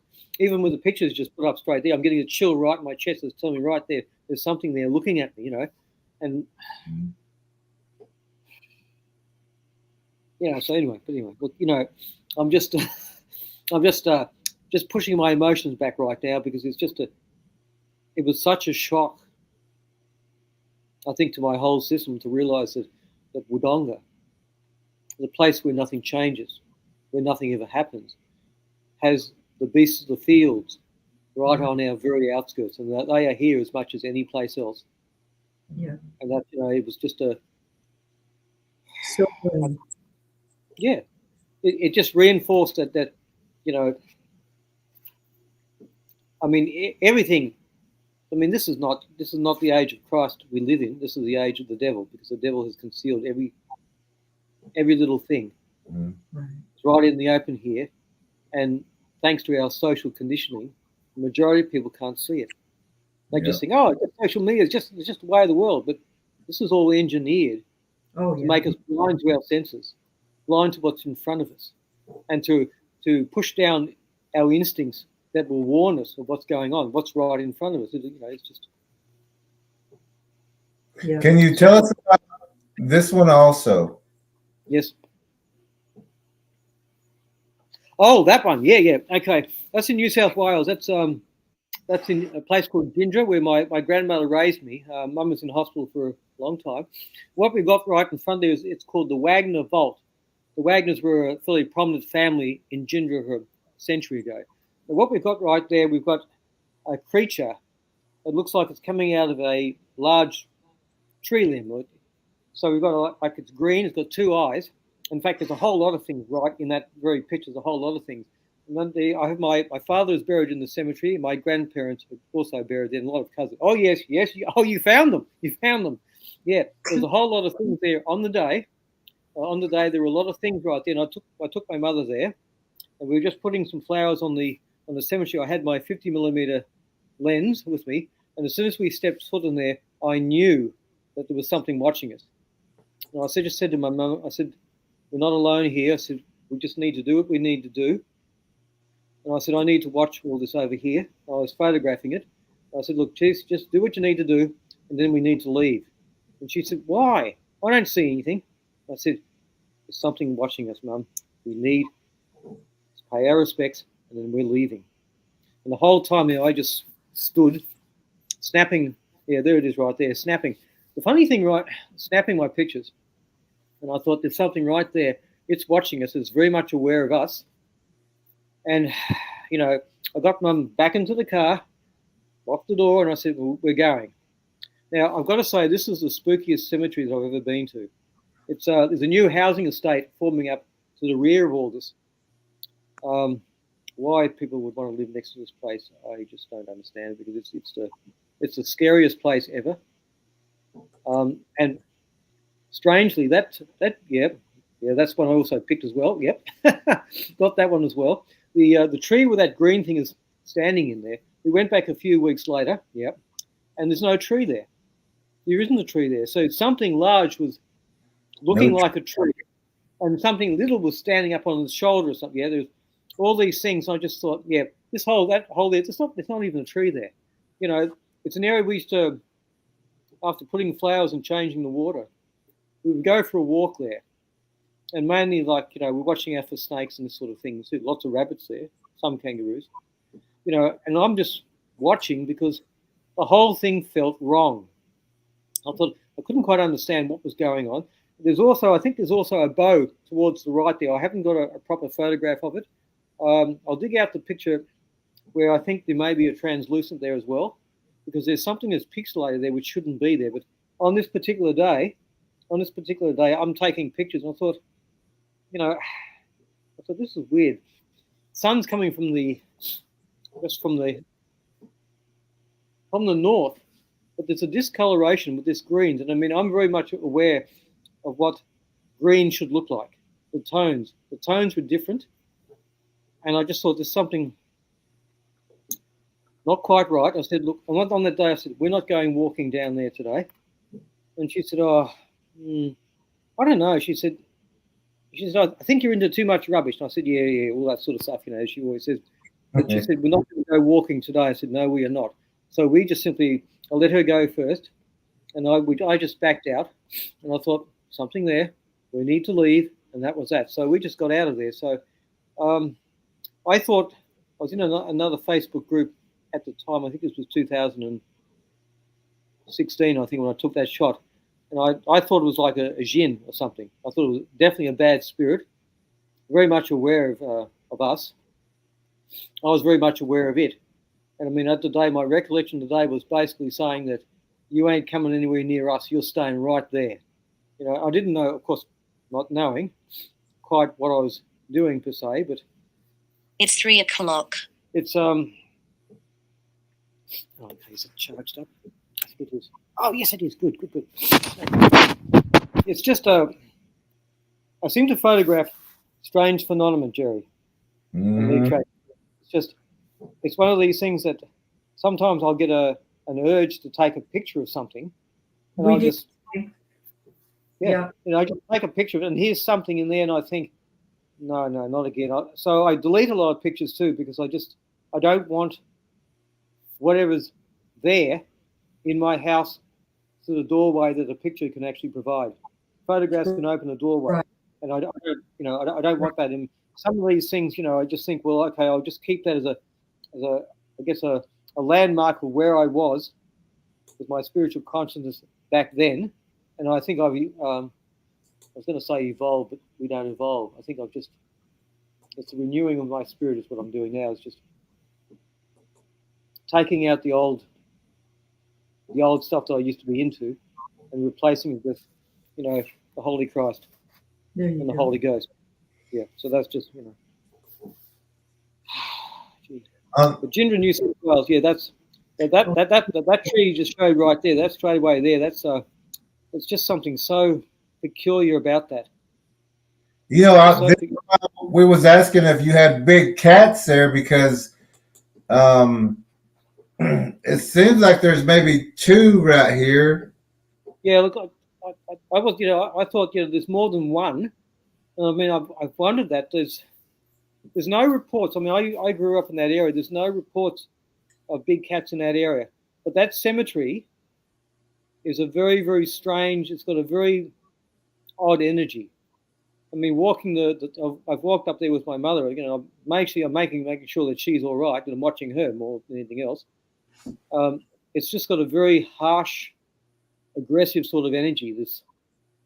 There's a corner in the where are we? Which way? I think it's the northeastern area in the corner of that cemetery that I have never walked in. My mother's never walked there either. It's just a very. It feels like it's almost like the area is not actually there. It just makes sense at all. It's like we're seeing trees and this peculiar sort of shadows, and then I find those strange shadows. It looks like something quite large standing there. It's just like it's not actually what you're looking at. It's not actually there, and it's quite strange. So I've never walked there. I've made sure that none of my family has ever walked in that area either. I'll steer them away. If I just say, look, this whatever's there, we're not going in there, and that's all there is to it. So, so there's that. So it just seems, as I say, I know I'm repeating myself, and I apologise to my audience for doing so. But Great. Look, whatever happened in this country prior to colonisation, something very bad happened to this whole country, and there's large areas of land here that are cursed. It's just. I mean, I know people who've come here backpacking, and they've just come into the area, and we've had a conversation. They're saying, "Look, we've been here 1 week. We're getting on a plane next week. There's something wrong in this country," and they can feel it. And they just go back. They go back to their country. They plan on being out here for 3 months, and they're going back home because there's something wrong with this country. It's just like it's almost like it's what we're seeing. What we're seeing here is not really here. If that makes sense. I mean, I don't know how to articulate it. It's just there's a lot of sorrow in this country. We've had sorrow after colonisation, but something big happened before then. Yeah. How about this area right here? Oh, that, yeah. There was I found a pull down right there. This is on the edge of that area which nobody goes. It's opposite. There's some horses in a park, an off leash dog park, and there's people who walk it. So right there, what you're seeing right there, there's a park bench with your back to this wilderness area. Now, to the immediate left here, you'll see that there's a pull down right there, and lots of foliage has been pulled up. Now, there's a whole lot of areas right there which look very, very peculiar. It's almost like if something was there it is. You've got it. If something was approaching you from the front of that park bench, you couldn't go in there. You'd have to go around and down an embankment. So I believe this is to be a herding area right there. It's definitely part of an ambush area. But the observation blind is right. We got a little circle right there. Something can hide partially right there. Can hide right there, and you'd never see it because your back is turned to it. Now, the council has now, shall we say, landscaped their area, and they've taken that park bench away. There's no reason now for anybody to be there. Now, this is after I rang them. I said, look, I think you've got a problem down there. Somebody could make use of that foliage that you've got around there and creep up on someone. I think it's a I think this is potentially, yeah, there we go. You found that. Yeah, you've got that one. Yeah, there's that one there. There's, that there's a problem right here. I think you can't have this here because we don't want somebody assaulted. That's how I put it to them. So they just said, yeah, blah, blah, blah. And then 3 weeks later, they went in there and they basically flattened that entire area. So they went in about 100 meters. They ripped up a lot of the trees. They're all gone now, and they just flattened that whole area now. So now it's like I still see people camping there, like about 100 meters back, but that seat is no longer there now. So there's no reason for anybody to really linger right there. But that was an area that I noticed straight away that there was something decidedly odd about it. That branch wouldn't just break by itself like that. It wouldn't arrange itself like that. It wouldn't be with all the foliage that we've got. Who's that? Oh, okay. Yeah, I'm sorry. Yeah, small interruption. Yeah, it's not likely that a tree is going to naturally fall down in that particular area, and just coincidentally, we're going to get wind to whip up the dead grass in that particular area like that. It's been deliberately placed. All of that has been deliberately placed right there. The up there, up higher up in the tree up there, the foliage it looked like to me like it had been also placed there. That it come from somewhere else and just been placed there. It was a very, very peculiar sort of area, not with a good feeling. Again, not with a good feeling. And I thought, well, I'm just going to have to tell the council. I'll just have to say, look, I think this is a safety problem. It could be some young couple or some children sitting there, and we don't want them assaulted by somebody using the foliage there as a means to hide their presence. And I think that's about the only way that you can really approach a council. You can't tell them what you think's really there. You just have to take it from the angle that, we don't want a child assaulted. We don't want a child abducted. We don't want that. So can we send some workers down there to basically clear that whole area up there so no one can hide close by? Seems to we advise people to say that it's a prowler if they have to call the police. Prowler, don't say Bigfoot, or they're not going to come out there. Oh, no. Oh, no, like it's mostly with the council that I've had a few things done through our council. And without putting too fine a point on it, I've had to persuade them to see it my way, and they've had to do it that particular way because, if you've got something which is obviously a danger, if councils, they don't want to spend the money if they don't have to. And they can easily fob you off and say, no, it's not in the budget. But when you say, look, we've got problems here with people hanging around and lingering where they should not, I really, really, really think that this could be a potential problem. And I said, if somebody gets assaulted or abducted, you can bet your bottom dollar that I'm the prime witness for the prosecution against you. So please do something. Figured that out. And they look, but they will do it. Probably the end part there probably is a little bit too strong. They probably don't like it that way, but we are facing a problem, people. We are facing a problem, and while I'm here, I don't want those problems to escalate. Right. And I'll make certain that I can do whatever I will do to make sure that doesn't happen. Good job. And look, I try. Make them think it's their idea. Oh yeah. Oh yes. Oh yes. You got it. Yes. You got it. Yeah. So I mean that whole area right there. That was just it was just so bizarre that excuse me. So bizarre that that nothing natural would just fall like that. It looks very deliberate to me, and I thought just going to have to get it all taken away. I was quite happily surprised when I saw them down there. Went down late afternoon one day, and I thought, excuse me. I thought, here they are clearing up. They had everything down there. There was about 50 people there, just basically with chainsaws, and they were just cutting the whole lot down. And I was just, I was so happy.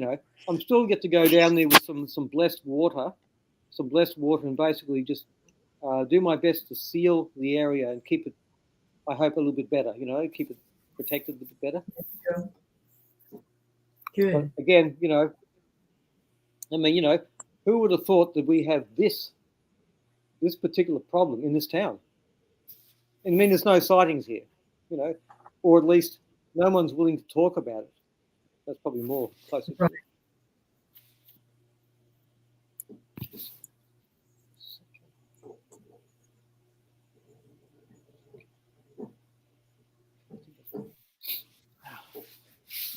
Yep, same again. We've got, you know, we have got dead grass that's been heaped up in a manner that it wouldn't naturally fall that way. It looks so unnatural to me, and it always used to have me scratching my head, thinking, what could have caused that? There's no native wildlife that's going to create a situation like that. You might say, well, look, the council has, you know, they've just piled it up there, and I'll come back for it later. But no, I don't believe so. I don't think they're going to deliberately make an eyesore obvious right there and just leave it, because they'll be subject to a lot of criticism if they do that. And, you know, no one likes criticism. Councils like to be seen in the right light. And I do encourage it. I mean, look, our council does a lot of good things. And, you know, and I'm the first one to congratulate and commend them when they do the good things. Because, I mean, they put gyms in areas like little things which are very helpful. I've made use of all those things. They are good council, mostly. But there are some things where you think, yeah, that was one I wasn't quite sure about. I saw that. I was in two minds about it. I thought, you know, your mind can manufacture an image, can do that. Your mind thinks that, okay, we can make them think, okay, that's what that is. But at the same time, I kept thinking, well, my mind might be playing a trick on it, but that's not the sort of trick my mind could actually do. It's just something, yeah, there it is right there. There's something just crouched up, just sitting up right there, crouched right there. Yeah. And the thing is, too, we're going by many senses, not just eyesight. You know, and go by the other signs in the area, just by several things. Yeah, I agree. This with has you. more with the nose and everything. Yeah. That's exactly like the eyes, the nose, the mouth. You know, it's a very grim looking face. You know, it's just something that, yeah. And I think that may well be a combination of the missing people. You know, something like that. It's just, it just seems that, I mean, that particular area we've had, we have people who, we still get people who camp down that area. They only seem to stay 1 or 2 nights. And I mean, I'm in a position where I can't always go down there and warn them per se, but they stay usually for 1 night and they move on, which is good. But they camp in an area which is not. Say again. Do you have feral people around there? You might have to say that again. I didn't quite catch you. Do we have? Around here, we call them feral people. Oh yeah. Well, yeah. Just that can be. Let me think about that for a second. There are people who live on the outskirts, and some of those are homeless people.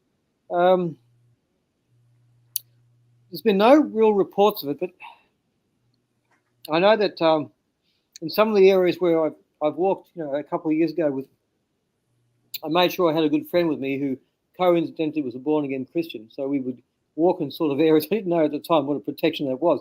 Imagine that. But he'd, you know, we'd find areas where it looked like someone's been living, but there was anomalies all around there. We found an old bus, which I don't know how it got there. It must have been driven on the old railway track and just driven down. But we found a very strange thing. We found it was a metal door, and it looked like it had been pulled out, and the hinge was stretched. Now, for the life of me, at the time, I couldn't figure out how that could happen.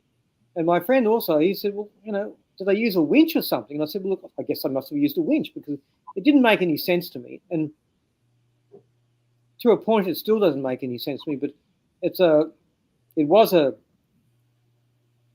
was something that somebody lived in. Vandals have got to it now, but it's not a very nice thought. But I may well think someone was living there and they're no longer with us, if I can put it that way. You know, it's just what it sounds like. Yeah, there's just some very peculiar.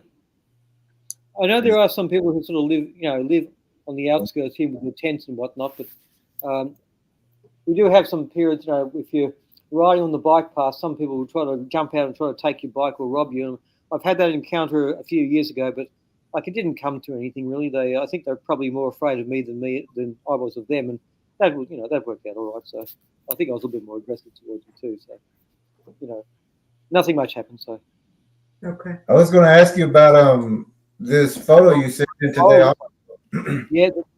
This is also this is a hunchback as well. It's how far would that be? That's quite a drive. It's maybe 300 meters, 400 meters actually from where the bows are. Now it's a little ravine creek bed down in between all this stuff. It's very hard to see because of the overgrowth there. But just right where the bottom corner there's a barbed wire fence which has been pushed down.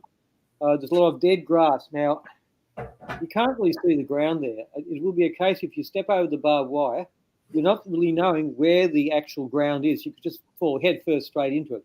So what we have here, we have an embankment which it goes around in an S shape, sort of a loose S shape. So we have a tree that's behind it. We have this tree that's been pushed down across here, across the embankment.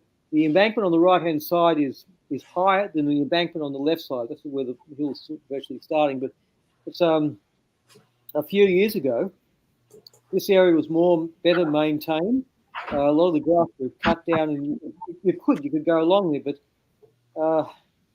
it's not really an area where anyone would go there. And I mean, I certainly wouldn't go there. The grass there is around about chest height. You literally would not be able to see where your feet are going. Do you see that top right corner? I do, yes. Yeah, there's something. Yeah, there seems to be something right there too. I was trying to figure out what that might be. I thought it's not really a stump. It's not the shape of a stump. Yeah, okay, yeah, that's it there. Yeah, it's not really the shape of a stump. It has to be something else that's right there. And I just thought, well, this. Yeah, that's it. I've got it. Yeah, it's just. I really think now that this whole area seems to be crawling with these things, and they're not necessarily the shape where I guess the classical shape is thought to be, like the man-like shape. I think these are more animal shaped, if I can put it that way. But there's a component there where the people who have just there's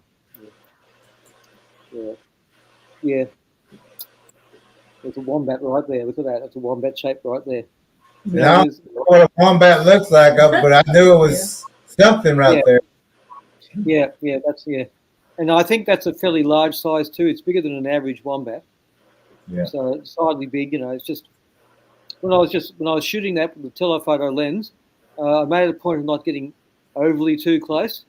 I knew there was just something, in case I could basically get in, and the camera's already pre-focused.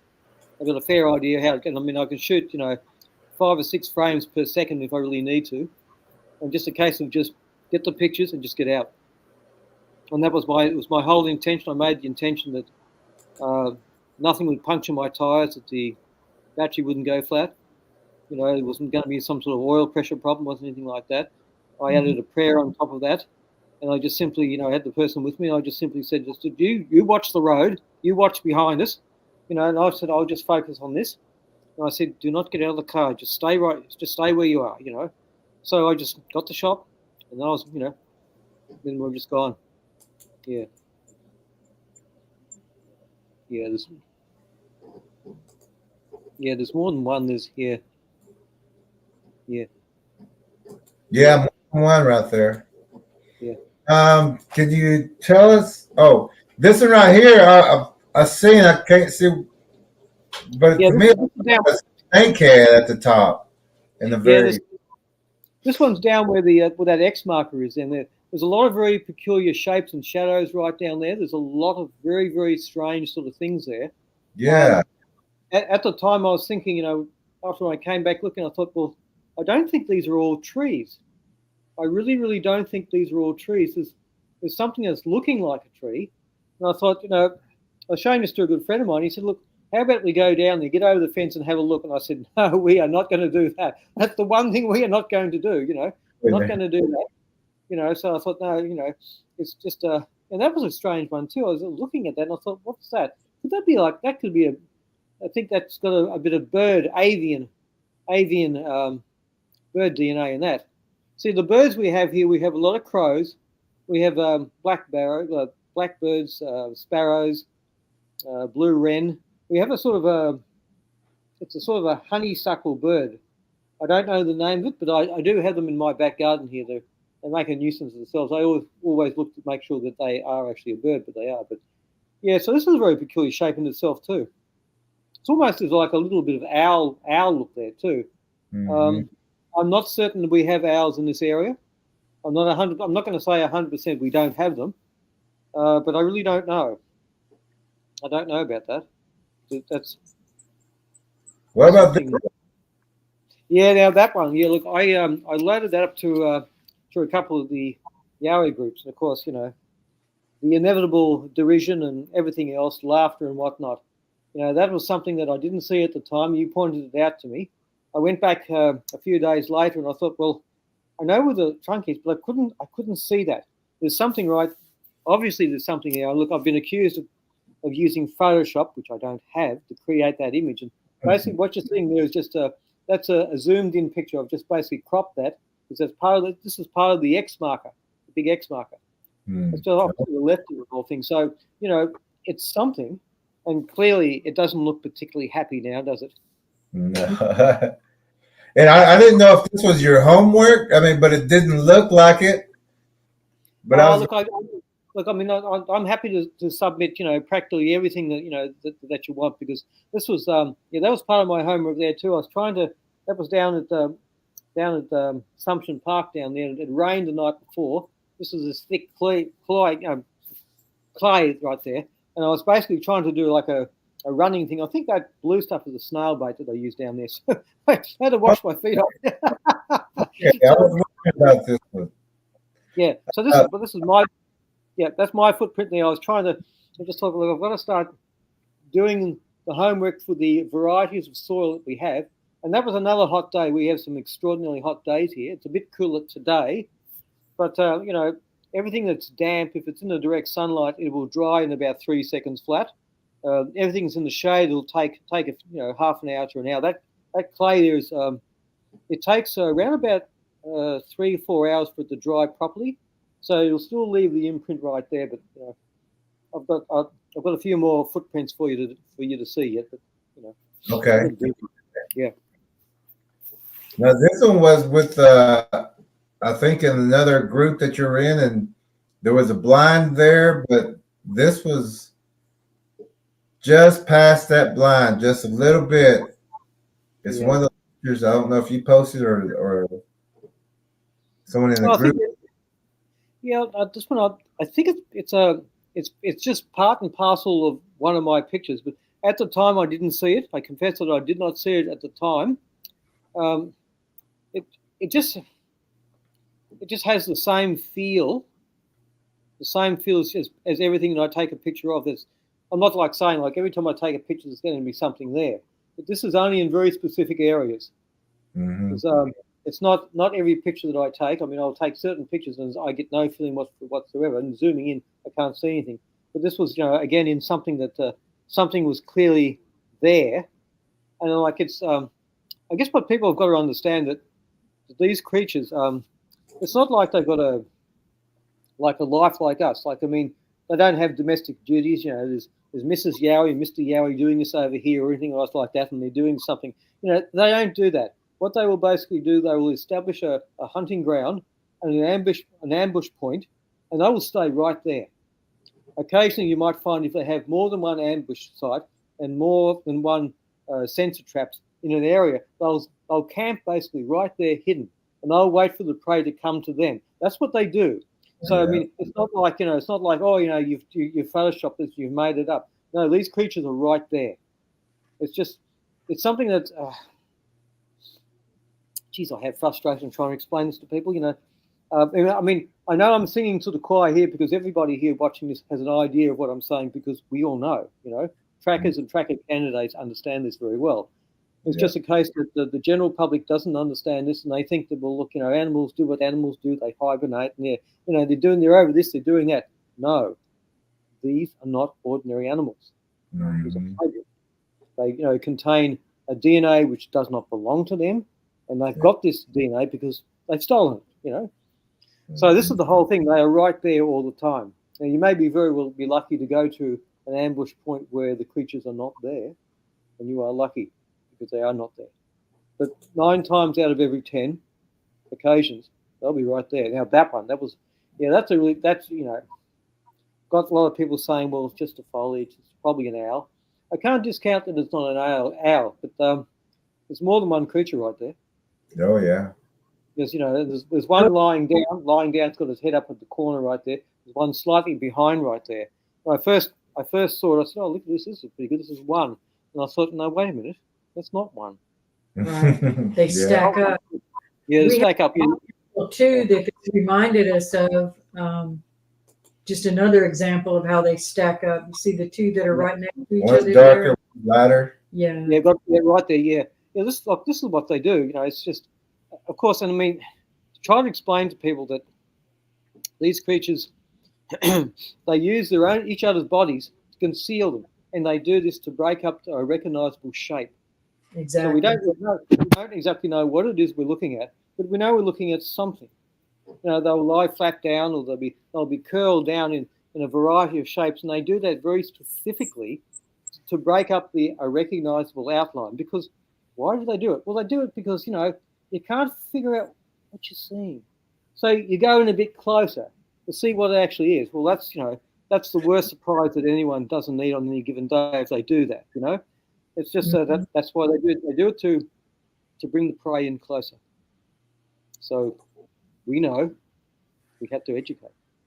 Mm-hmm. Yeah, that one was another one. See, I think at the very beginning you found that in that particular X marker, Jerry. You found that before I did. Yeah, in fact, you found a whole lot of things at that day, which when I was looking at the whole thing, and I thought I was right there. And part of my mind, I was thinking that I'll take the picture. We won't find anything because there's nothing like this actually here. I thought, hey, this is cool. It would just be something theoretical. And when you found the stuff, and I'm looking at it, and I thought, well, that's definitely an eye right there. And I thought, it was right. I was right there and was looking at me. So I thought, wow. So I thought, well, it looks like I've joined a greater reality right here because, I have to learn all that I can. And at that stage, I wasn't in the course. So I just decided I will learn whatever I can. And later in the year, when you have another course, I'll do my best to get into the whole thing, but I'll learn every single thing that I can. And just, and then thinking, well, I've had an interesting life experience with all of these cold feelings to the front, to the left, to the right, even the back of my neck, all these things. And at the time when I was quite naive about what lives in the forest, in the bush here, I didn't know what it was. But some part of me said, hey, danger, get out. And so that's what I would do. I would simply get out because I had to get out, really. So there are a lot of different people in this country, and I don't want to join them. Right.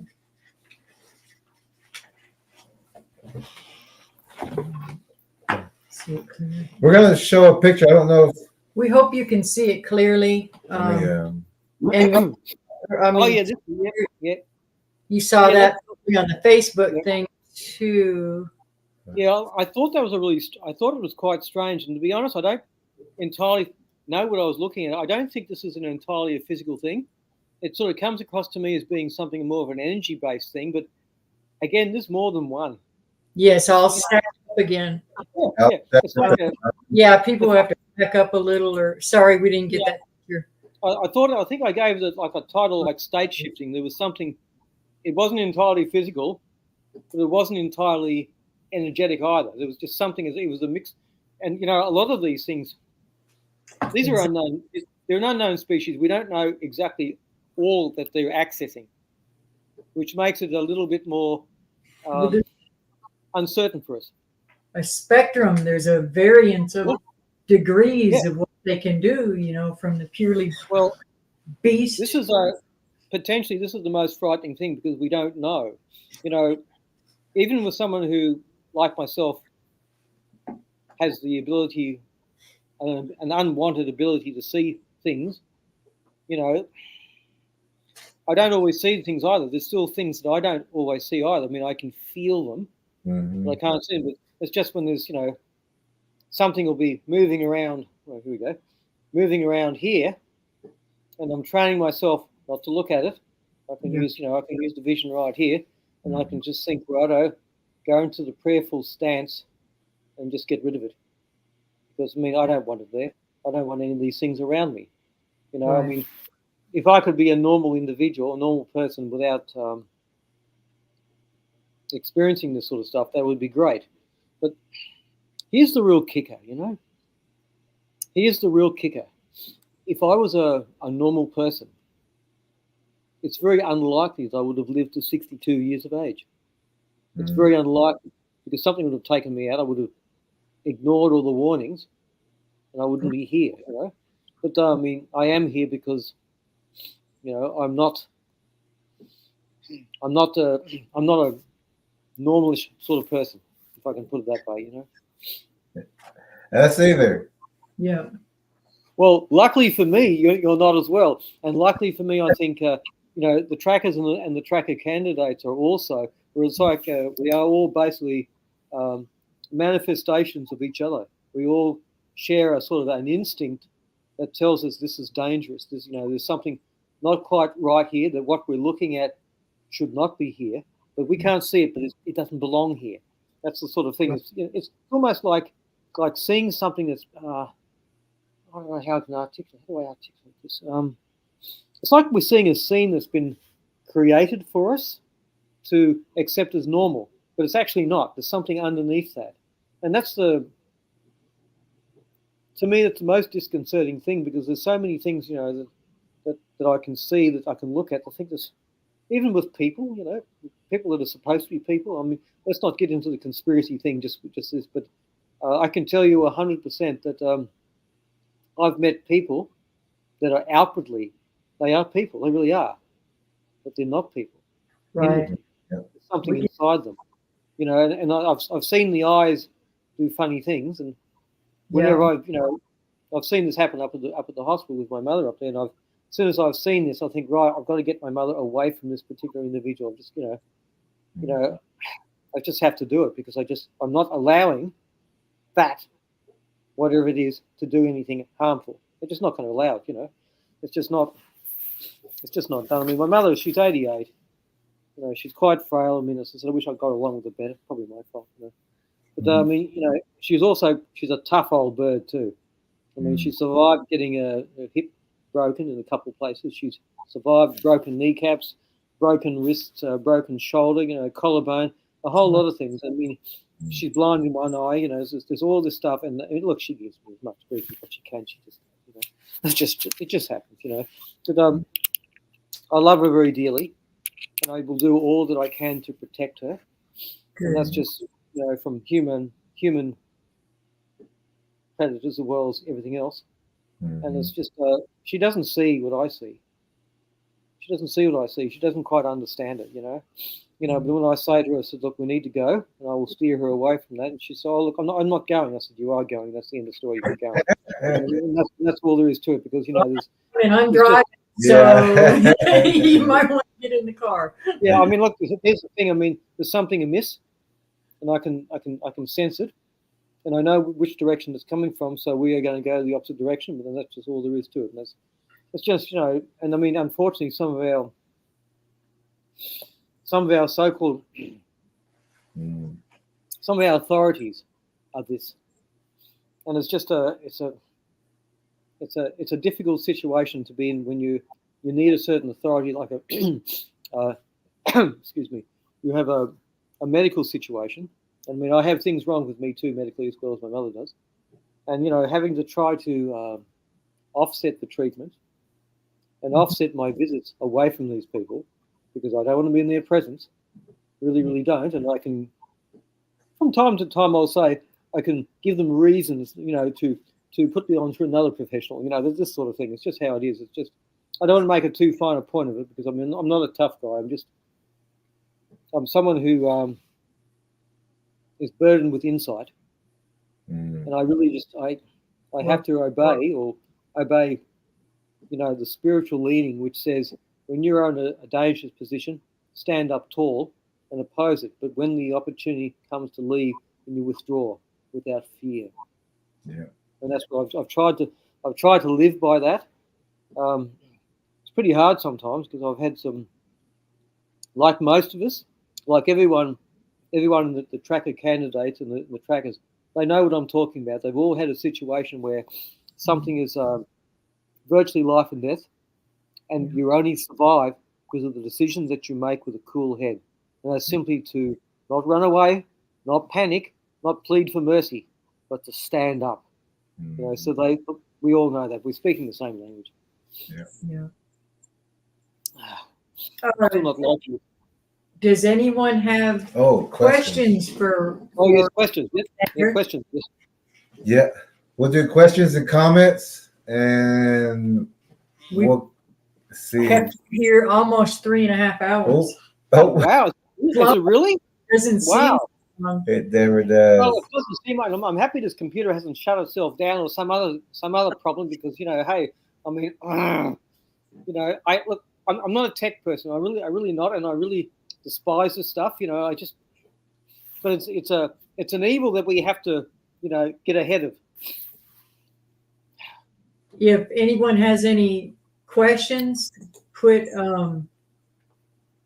them in all caps if you would please, and now's the time to get them in there. Oh, I've got to say, I really don't like this stuff here. I mean, I don't know how you people can acquire a taste for it. I think it's absolutely the worst. It's you just use way too much. It's like All you need is a drop or two in a three little glass. drops for like. I've got more than 3. I can tell you, I've got a lot more than 3. But it's that's entirely your fault. It is right. It won't work.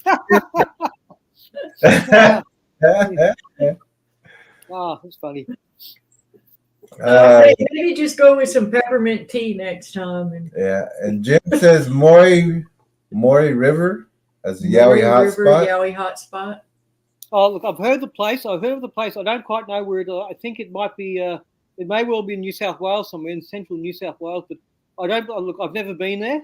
I've never been there per se. But I've been in areas, where I've had encounters around here, like within like a 150-kilometer radius, and there's certainly encounters and things there that people say that there's something, they see something there, but here it's a town where nothing happens.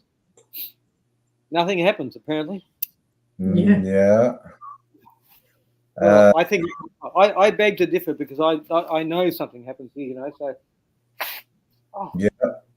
Clear my nostrils up is great. Let's see who's here. See about any questions. Diesel's here. Ghost Star Dancer.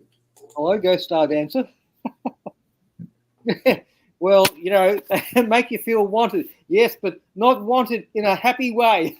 Yeah, not the happy way. Everybody saying hi to each other. Saludos to Oklahoma Adventures. Everybody saying hello. M right there says hello, everyone. M says negative green. That's right. Talking about that. Oh, the negative green. That must be right. Tracker M. I'm not sure if it is or not. Oh, maybe so. Ghost Star Dancer saying hello. All right. Fern is here. She's up in the Hey, yeah. Everybody knows Fern. Lorna's saying hi to Ghost Star Dancer and Diesel. M and Fern, and JR says on one of the earlier photos where the dog head was in the gray tree bark, I first saw a yellow-eyed dog head with eyes, ears, and snout directly to the left of it, sitting at the same elevation. Oh, okay. We missed that Yep, one. we don't have dingoes here. Dingoes are far far north, but I'm told that there are people further south. There's dingoes in Victoria, but I've never seen one. Do you guys have coyotes and wolves? We don't have wolves. There's no wolves in this country. You know, like we basically don't have any predators unless you're talking about snakes and eagles and things like that. You know, it's good night, War Chief Tracker C. Oh, Good night, okay. War Chief. We're about to wrap it up. Hey, he said he was going to bed. And thank you for everything. See, it's just late afternoon here. It's 3:41 p.m. just here, so it's late afternoon here. I'm about 24 hours ahead of you guys. So this is a Thursday today. You know, so it's just where were we? Maybe rock formation, like volcanic. Yeah. Lorna says, awesome photos, great info. Thank you for sharing, Cubinator. No, my pleasure. My pleasure. And then Indy Southpaw says, I saw that too, JR.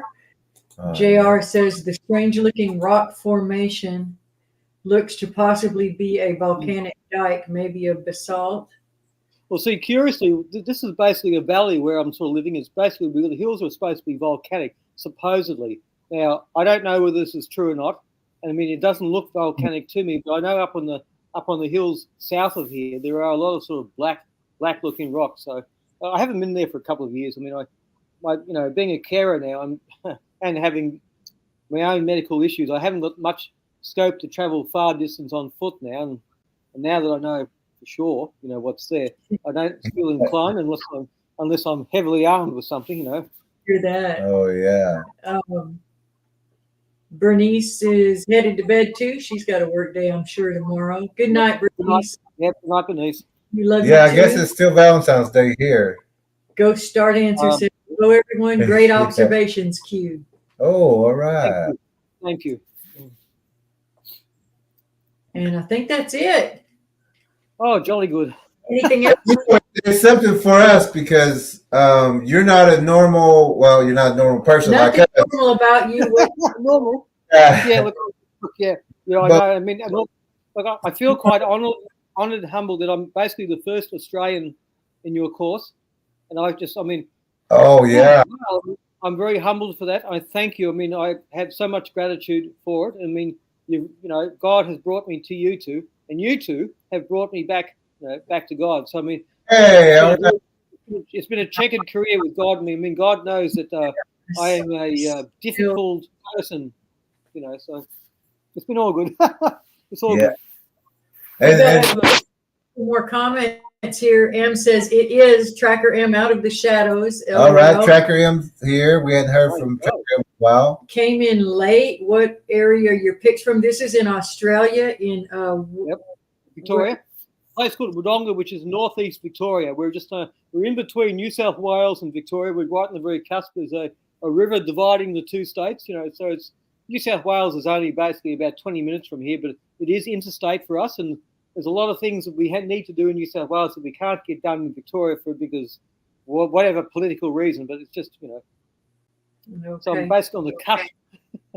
Tracker M says very active photos and some huge ones.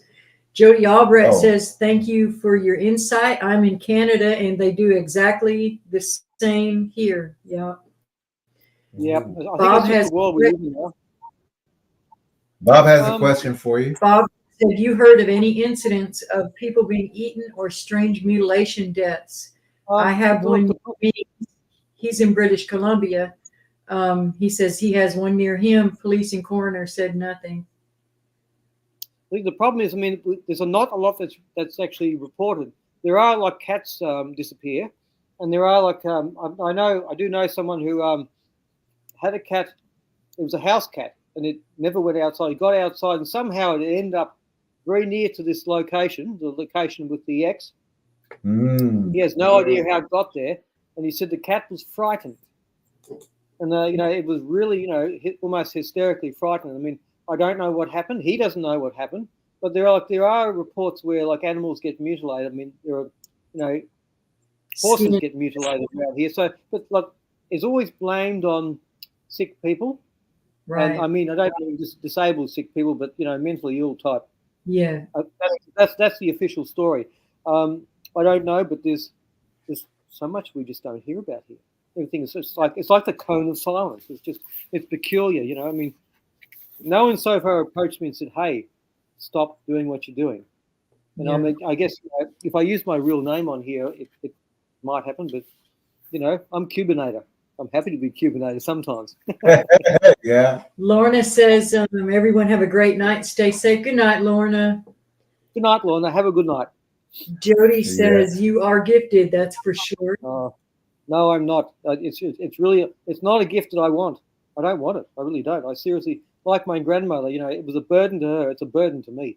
And it brings all manner of things that I just don't want. But, I would say, thank you, Lord, because it gives me an extra sense that I can use to help other people, and just look at it in that sense. This here is this is the best sense that we all should have. Is this sense right here? This one right here. Sure is. JR says, great shadow language lesson. I agree. I mean, look, as long as I have, I mean, I do apologize for talking too much if it's come across that way. I generally don't. My everyday life, I generally don't say anything to anyone. Really, it's just a. Oh, this is what we need to hear from you. We need all this information we need. We don't want you coming on here and not talking. Yeah, we want you talking. It would be a very short lesson if that happened. Shanahan's back with us again tonight, and she says, unfortunately, it will also draw things to you that you'd rather not have around. Yeah, that's why we got to keep that spiritual arm strong. Photographs are portals in a way too. It opens up a dimensional gateway that things are in the area will come to you through the photograph. It's just I've known that for a long time.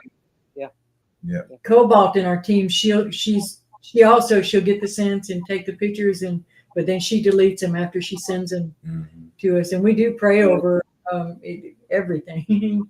Everything really. Don't let anything attach. Don't let anything stay. This is just for the purpose of helping. I still have an opening. I still have an opening somewhere here where I haven't figured it out yet, but I'll figure out what that is. Have you seen spiritual house cleansing video yet? Yes, I have. Look, I do it. I do it regularly. I cleanse this quite regularly. I have crosses around on top of my windows everywhere too. They're all blessed as well, just to cut down the incidence of where things are. I mean, I had a cross in that corner just there behind me, but I thought, well, I've got to put it over the window first. I've got to get more crosses and reattach the crosses to the corners, because spirits come through the corners. They will avoid the windows. They will come through the corners. So this is something we have to have basically a reinforced net of safety around us. Yeah. So if they want to come through the roof, they've got to get to Christ first. Good luck with that. Southpaw says, God's grace is sufficient. Q. Amen to that. I agree. Amen to that. I was saying that you're not a normal guest for us, because you're a candidate. You got the book. You've been doing your studying. This is not your first encounter, So normally with a guest, we'd have to do a lot of. You need to do this. You need to deter this. You need to get the book. You need to, listen to the channel and everything. But you've already done all that, so you're not a normal guest for us as far as needing help. You know what to do. It's like, we have a saying around here. It's like hit the ground running. I think I hit the ground sprinting. Because, I think largely, as soon as you said do this, right, I know what you're saying straight away. So it's just that I have had encounters with strange things. Mm-hmm. And it's not something. I'm not happy with any of the things, but in every instance, I was able to get away. I think in many ways these things let me go. They did let me go. I think that, one instance where I was facing off with something, and it just vanished in front of me, and that really scared me. It was right in front of me, and and I felt something on my shoulder here, and it was just a voice saying, Ross, leave, run. And it was just a very clear voice. It wasn't my voice. And I had my camera kit on my back, and I had about 20 pounds of camera gear, and I considered dumping it there and running. And I thought, no, I'm not leaving my camera gear. And I turned and I ran. I ran across a freeway, and, through cars and everything, because I figured that if this chases me, I might hit by a car. They're all doing 110k, but this is chasing me. It's going to get hit first. And that was the whole thing. And so I got across, the two lots of, it was, I think, 4 lanes. I got across it, and they're all blowing the horns and going sideways. So I was hoping that no one would, collide because of me, But I thought I could lead it into my own track. Here's the freeway right here. Now you can follow me, But, it didn't. But I mean, I was sore for weeks after that, and I thought after that was virtually the last time that I put myself into such a position into an isolated area, and it was a super creepy area too. I had no business going there. I didn't tell anybody I was going there. And I had I had put myself into serious danger. Any of that DNA went out straight into traffic. He just ran into the traffic. I don't want to eat that way. Well, look, I ride a fixed gear bicycle. I'm used to riding in traffic. I am used to it. I shouldn't do it, but riding a push bike has improved my balance and my sense of danger. Because believe me, if you're in traffic, you're in danger every single time. Yeah. Is there anything before we close it for the night? Is there any other thing that you would like to talk about or say, or to anyone who may be listening to you and everything that's going on?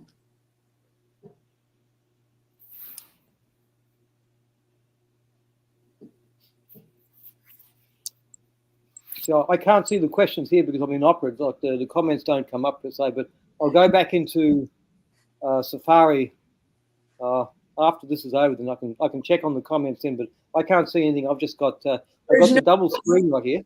There's no more questions, so we just want to leave the final thoughts to you, and before we close it in prayer and look, the only thing I can really say is, guys, that look, we really are in a spiritual war here. It's not just entities, it's not just principalities and this sort of thing. It's not just that. It's even the reality that we live in.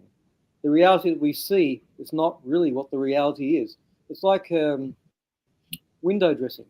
What we can actually see around us, as our surroundings, as roads, towns, cities, forests and things, is basically window dressing to lead our senses astray. Now, we all have to be Christian. We all have to be aligned with the Holy Ghost, with the divine Lord of Spirits, which is God. We have to do that.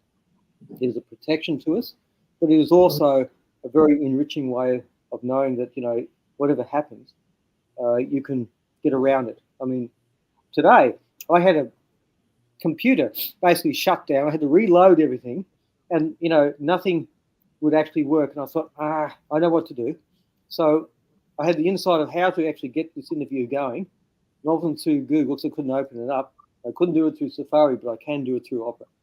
So that worked out right. So what I'm saying is that we are in a spiritual war, guys, but we are with Christ. And with Christ, we can overcome every single thing. We have to basically hold fast to that faith, and we have to control our minds and our emotions so that the fear that's projected at us, and this does happen, I felt it, you have felt it. We have to control our minds and our emotions so that we can get through something. I've used the mind protection technique also, and it does work 100%. You have to program yourself to get back to the car safely when you feel the danger. And as foolish as it may sound to many listening, to someone who are not tracker candidates, I mean, I'm not somebody who looks for trouble. I never have. But trouble finds me. And I just have to do my very best to overcome it and sidestep it. It's just simply how it is. It's my whole life. So, look, guys, we're on the right path here. We'll get through this. And for my fellow tracker candidates, we've got a test coming up. It's a Sunday for me.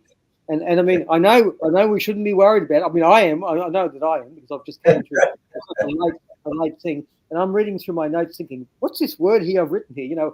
All this sort of thing. So, we'll get through it. And we'll also get to this horrible taste of this peppermint. I mean, I don't know. Get through I that. also don't know how anyone can acquire a taste for it. I mean, it's awful. It really is. It's horrible. Yeah. Well, thank you again for inviting me on here. This is a very good honour for me. It makes me very, very humble.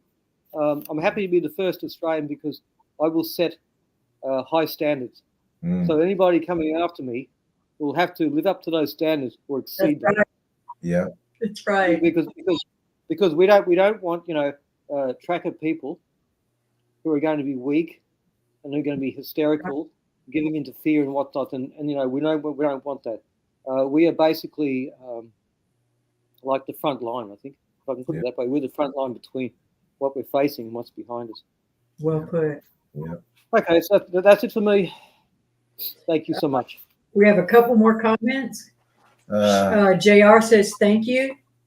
Shannon You're welcome. says, I had a homeless client that would come in and tell me about how terrified she was in the encampment. She said that she heard very heavy footsteps going around all night long. She was quaking. That's awful. The homeless are so vulnerable. They are. And it's good. It sounds, Shanna, like you actually listened to her and didn't just blow her off. So that's good. Wedge says, great show, Jerry and LeadTrackerE, Cubinator, very informative. Thank you. All right. Thank you. Cubinator, Thank you for listening to me. Thank you. You're very well spoken, very intelligent, a great tracking candidate. Great. Well, I'm mostly self-educated. I failed high school, but I'm mostly self-educated because I put myself through art school, design school. I've made myself educated. Good. That's good. You have a third. I'm a warrior. That's what we love about this tracking candidate class. Every one of y'all has such a thirst for knowledge. Yes. And that's exciting. The energy and the willingness to learn. It's not just me. I mean, and not all the tracker candidates, there's all the trackers, that I've spoken to here on YouTube and whatnot. And I mean, they inspire me because they go out, I'm thinking, well, I'm happy that they've got weapons and, I haven't got the weapons, but as you say, there are ways of getting around things. Yeah. I have a lot of friends. So thank you for spending this time with us. And I'm sure you'll be in the future. My pleasure. Go ahead and say. And thank you for all this from your area, things that we didn't know. We appreciate everything. I didn't know too. I didn't know it came onto you, and I was, as I said, I was just so shocked to learn that the reality that you face over there in Oklahoma is the same reality that I'm facing right here. Yeah. Just something. Yeah, and just like you, there's a lot of people in our area, our neighborhood, structures, everything's in their yards, and they don't have a clue. But we're here, and we're doing all we can to protect them, and they don't even know it. Well, I will lead teams here, but I mean, I will be a hard taskmaster. They're not, putting anything over me saying, well, hey, it's okay. No, you're going to do it, I mean, I'm setting up a home gym here. It'll be a basic one. I can't, I don't have any strength to do push-ups, but I'll do the dumbbell presses here so I can strengthen myself so I can do push-ups. It's just simply that. I mean, we're all going to have to be physically fit. There's going to be nobody who's overweight unless they're powerlifters, and that'll be the exception because powerlifters largely are overweight around here, and they are super strong. So we're going to need the strength, for baseline checking and just all of this sort of thing. You need to be strong. We have to be physically fit as well as spiritually fit, mentally fit. And our minds are sharper and our spirits are sharper when we feel better, Well, look, we do. It's just, I mean, this is a fairly psychic area too, which is another thing that I don't like about this particular area. It's just, but I don't give into it. I don't criticize people who do it, and I know a lot of people who do. I'm trying to gently lead them out of that, but they need to see for themselves that, to say we're doing what you're doing. It's 4 o'clock. No, they're actually not doing what I'm doing because I'm aligned with Jesus Christ. Right. I'm aligned with the Holy Spirit. I'm not aligned with the psychic stuff that gives you all this wonderful information, which proves to be 95% incorrect. The Holy Spirit does not give you 95% incorrect. You're right. You're right. And we run into that so much. People bring so much trouble on themselves, and we warn them over and over again, and they think we're being hard butts about it, and that we're being too legalistic, or that we're, Strict. man, Well, and we've been there. We've been there. I know. We've helped Yeah. too many people through it. Just Yeah, been there, done that. The T-shirt no longer fits. You know. That's what it's like. Yeah. so we'll go ahead and say a prayer, and thank you very much. Okay. And thank you to everybody that joined us tonight. Father, we bless you. We just thank you for all the knowledge that you give. We thank you for the people you brought into our life. We just thank you for it all. We pray your hand of protection, and we pray that you will give a good night's sleep to everyone that joined the stream tonight. And we just love you. We thank you for it all. In Jesus' name, amen. Numbers part 2, you continue to say, amen. That's my own little Catholic blessing. It's in Latin, so that's okay. We enjoyed our visit with you very much. And we will see you in class in just a couple of days. Oh yes, I'm looking forward to that. You know, I'll be cringing a little bit, but hey, I'm all good. I'm all good. So, look, thank you so much for all this. Like, I'll quit out of this this opera thing now. I think the battery's. I mean, I don't know. I'm going to have to change the battery. It's not the right battery. And everything's overbuilt in here, but you know. Anyway, look, it's all good. Jesus has got me through this. Look, once again, I mean, I know I've said thank you a million times, but thank you so much. You lost last night worrying about something that didn't even happen. It all turned out okay, so don't worry about it. It kind of did happen. I mean, I had an insight given me about how I can do this. You know, I thought to myself, it's going to have to be through Opera, which is an operating system I do not like. I'm going to have to unclog everything and get everything where it should be. And that's going to be that's going to be a headache. But look, you know, look, this is an Apple Mac. It's not a, I don't know. It's had too many people playing with it, which have done things to which they shouldn't have done it. And the 3-hour upgrade last night, I think it's fixed a lot of things, but it's still not quite there yet. So I don't know. Well, we appreciate you figuring it out to get through this stream. So you have a very safe afternoon. I need to have lunch now. I mean, I haven't had lunch yet. You know, I generally, I mean, this is like a mini fast for me. And when I'm usually a lot more sharper mentally when I haven't got food in my stomach. You know, it's an old Catholic thing. I used to fast, for 24 hours, and the new priest would say, "Oh no, you do it for 3 hours." I say, "Well, you do it for 3 hours. I'm going to do it for 24 hours because it's the only way. The only way to really sharpen yourself spiritually. It really is the only way of doing it. And we have to do. Our Lord went through a lot worse than what we do. So I've got to try to be as much as I can. You know. Yeah, that's a wombat man right there. It's a wombat. Wombat. Wow. I didn't know what they look like, but I can see it now. It's a hybrid, yeah. I think it's a fairly large size too. I think it's probably that's around about 1.5 meters, I would think. It's sitting back upright, so it's got some kangaroo DNA in it as well because it's sitting back upright. Kangaroos sit back upright, you know, so wombats won't do that. They're on all fours, but that's sitting back upright, leaning back. So it's very mixed DNA. Yeah, that's what we noticed. Yeah, I don't know what that is though. That's got a very particular eye right there. I don't know what that is. That could very well be some feral cat in there. It's almost like, you know, it's almost like half human and like a cat eye or something. It's just something, just the background, like the light green on the whole thing, and the pupil's almost like a human eye. That's just, well, given the area where it's been, where people used to camp, you know, it's a very unpleasant thought. I would hope that hasn't happened. I'm going to have to do some praying in that particular area. I will go back to it.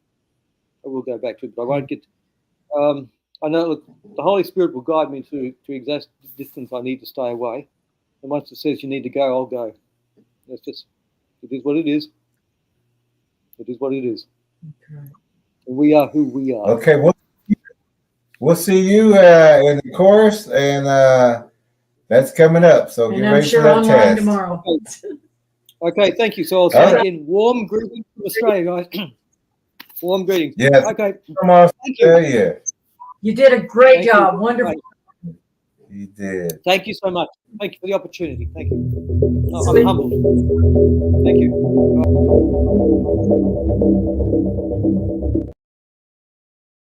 Well, I'm sorry. What are you doing? I had to stop it because I it was a couple more words, but here we go.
So beautiful. Are we in the Bigfoot? So weird. The effect's not quite the same on film. So we're on our way in a snowstorm to go try to find someone who's lost in the woods. You'll say a prayer.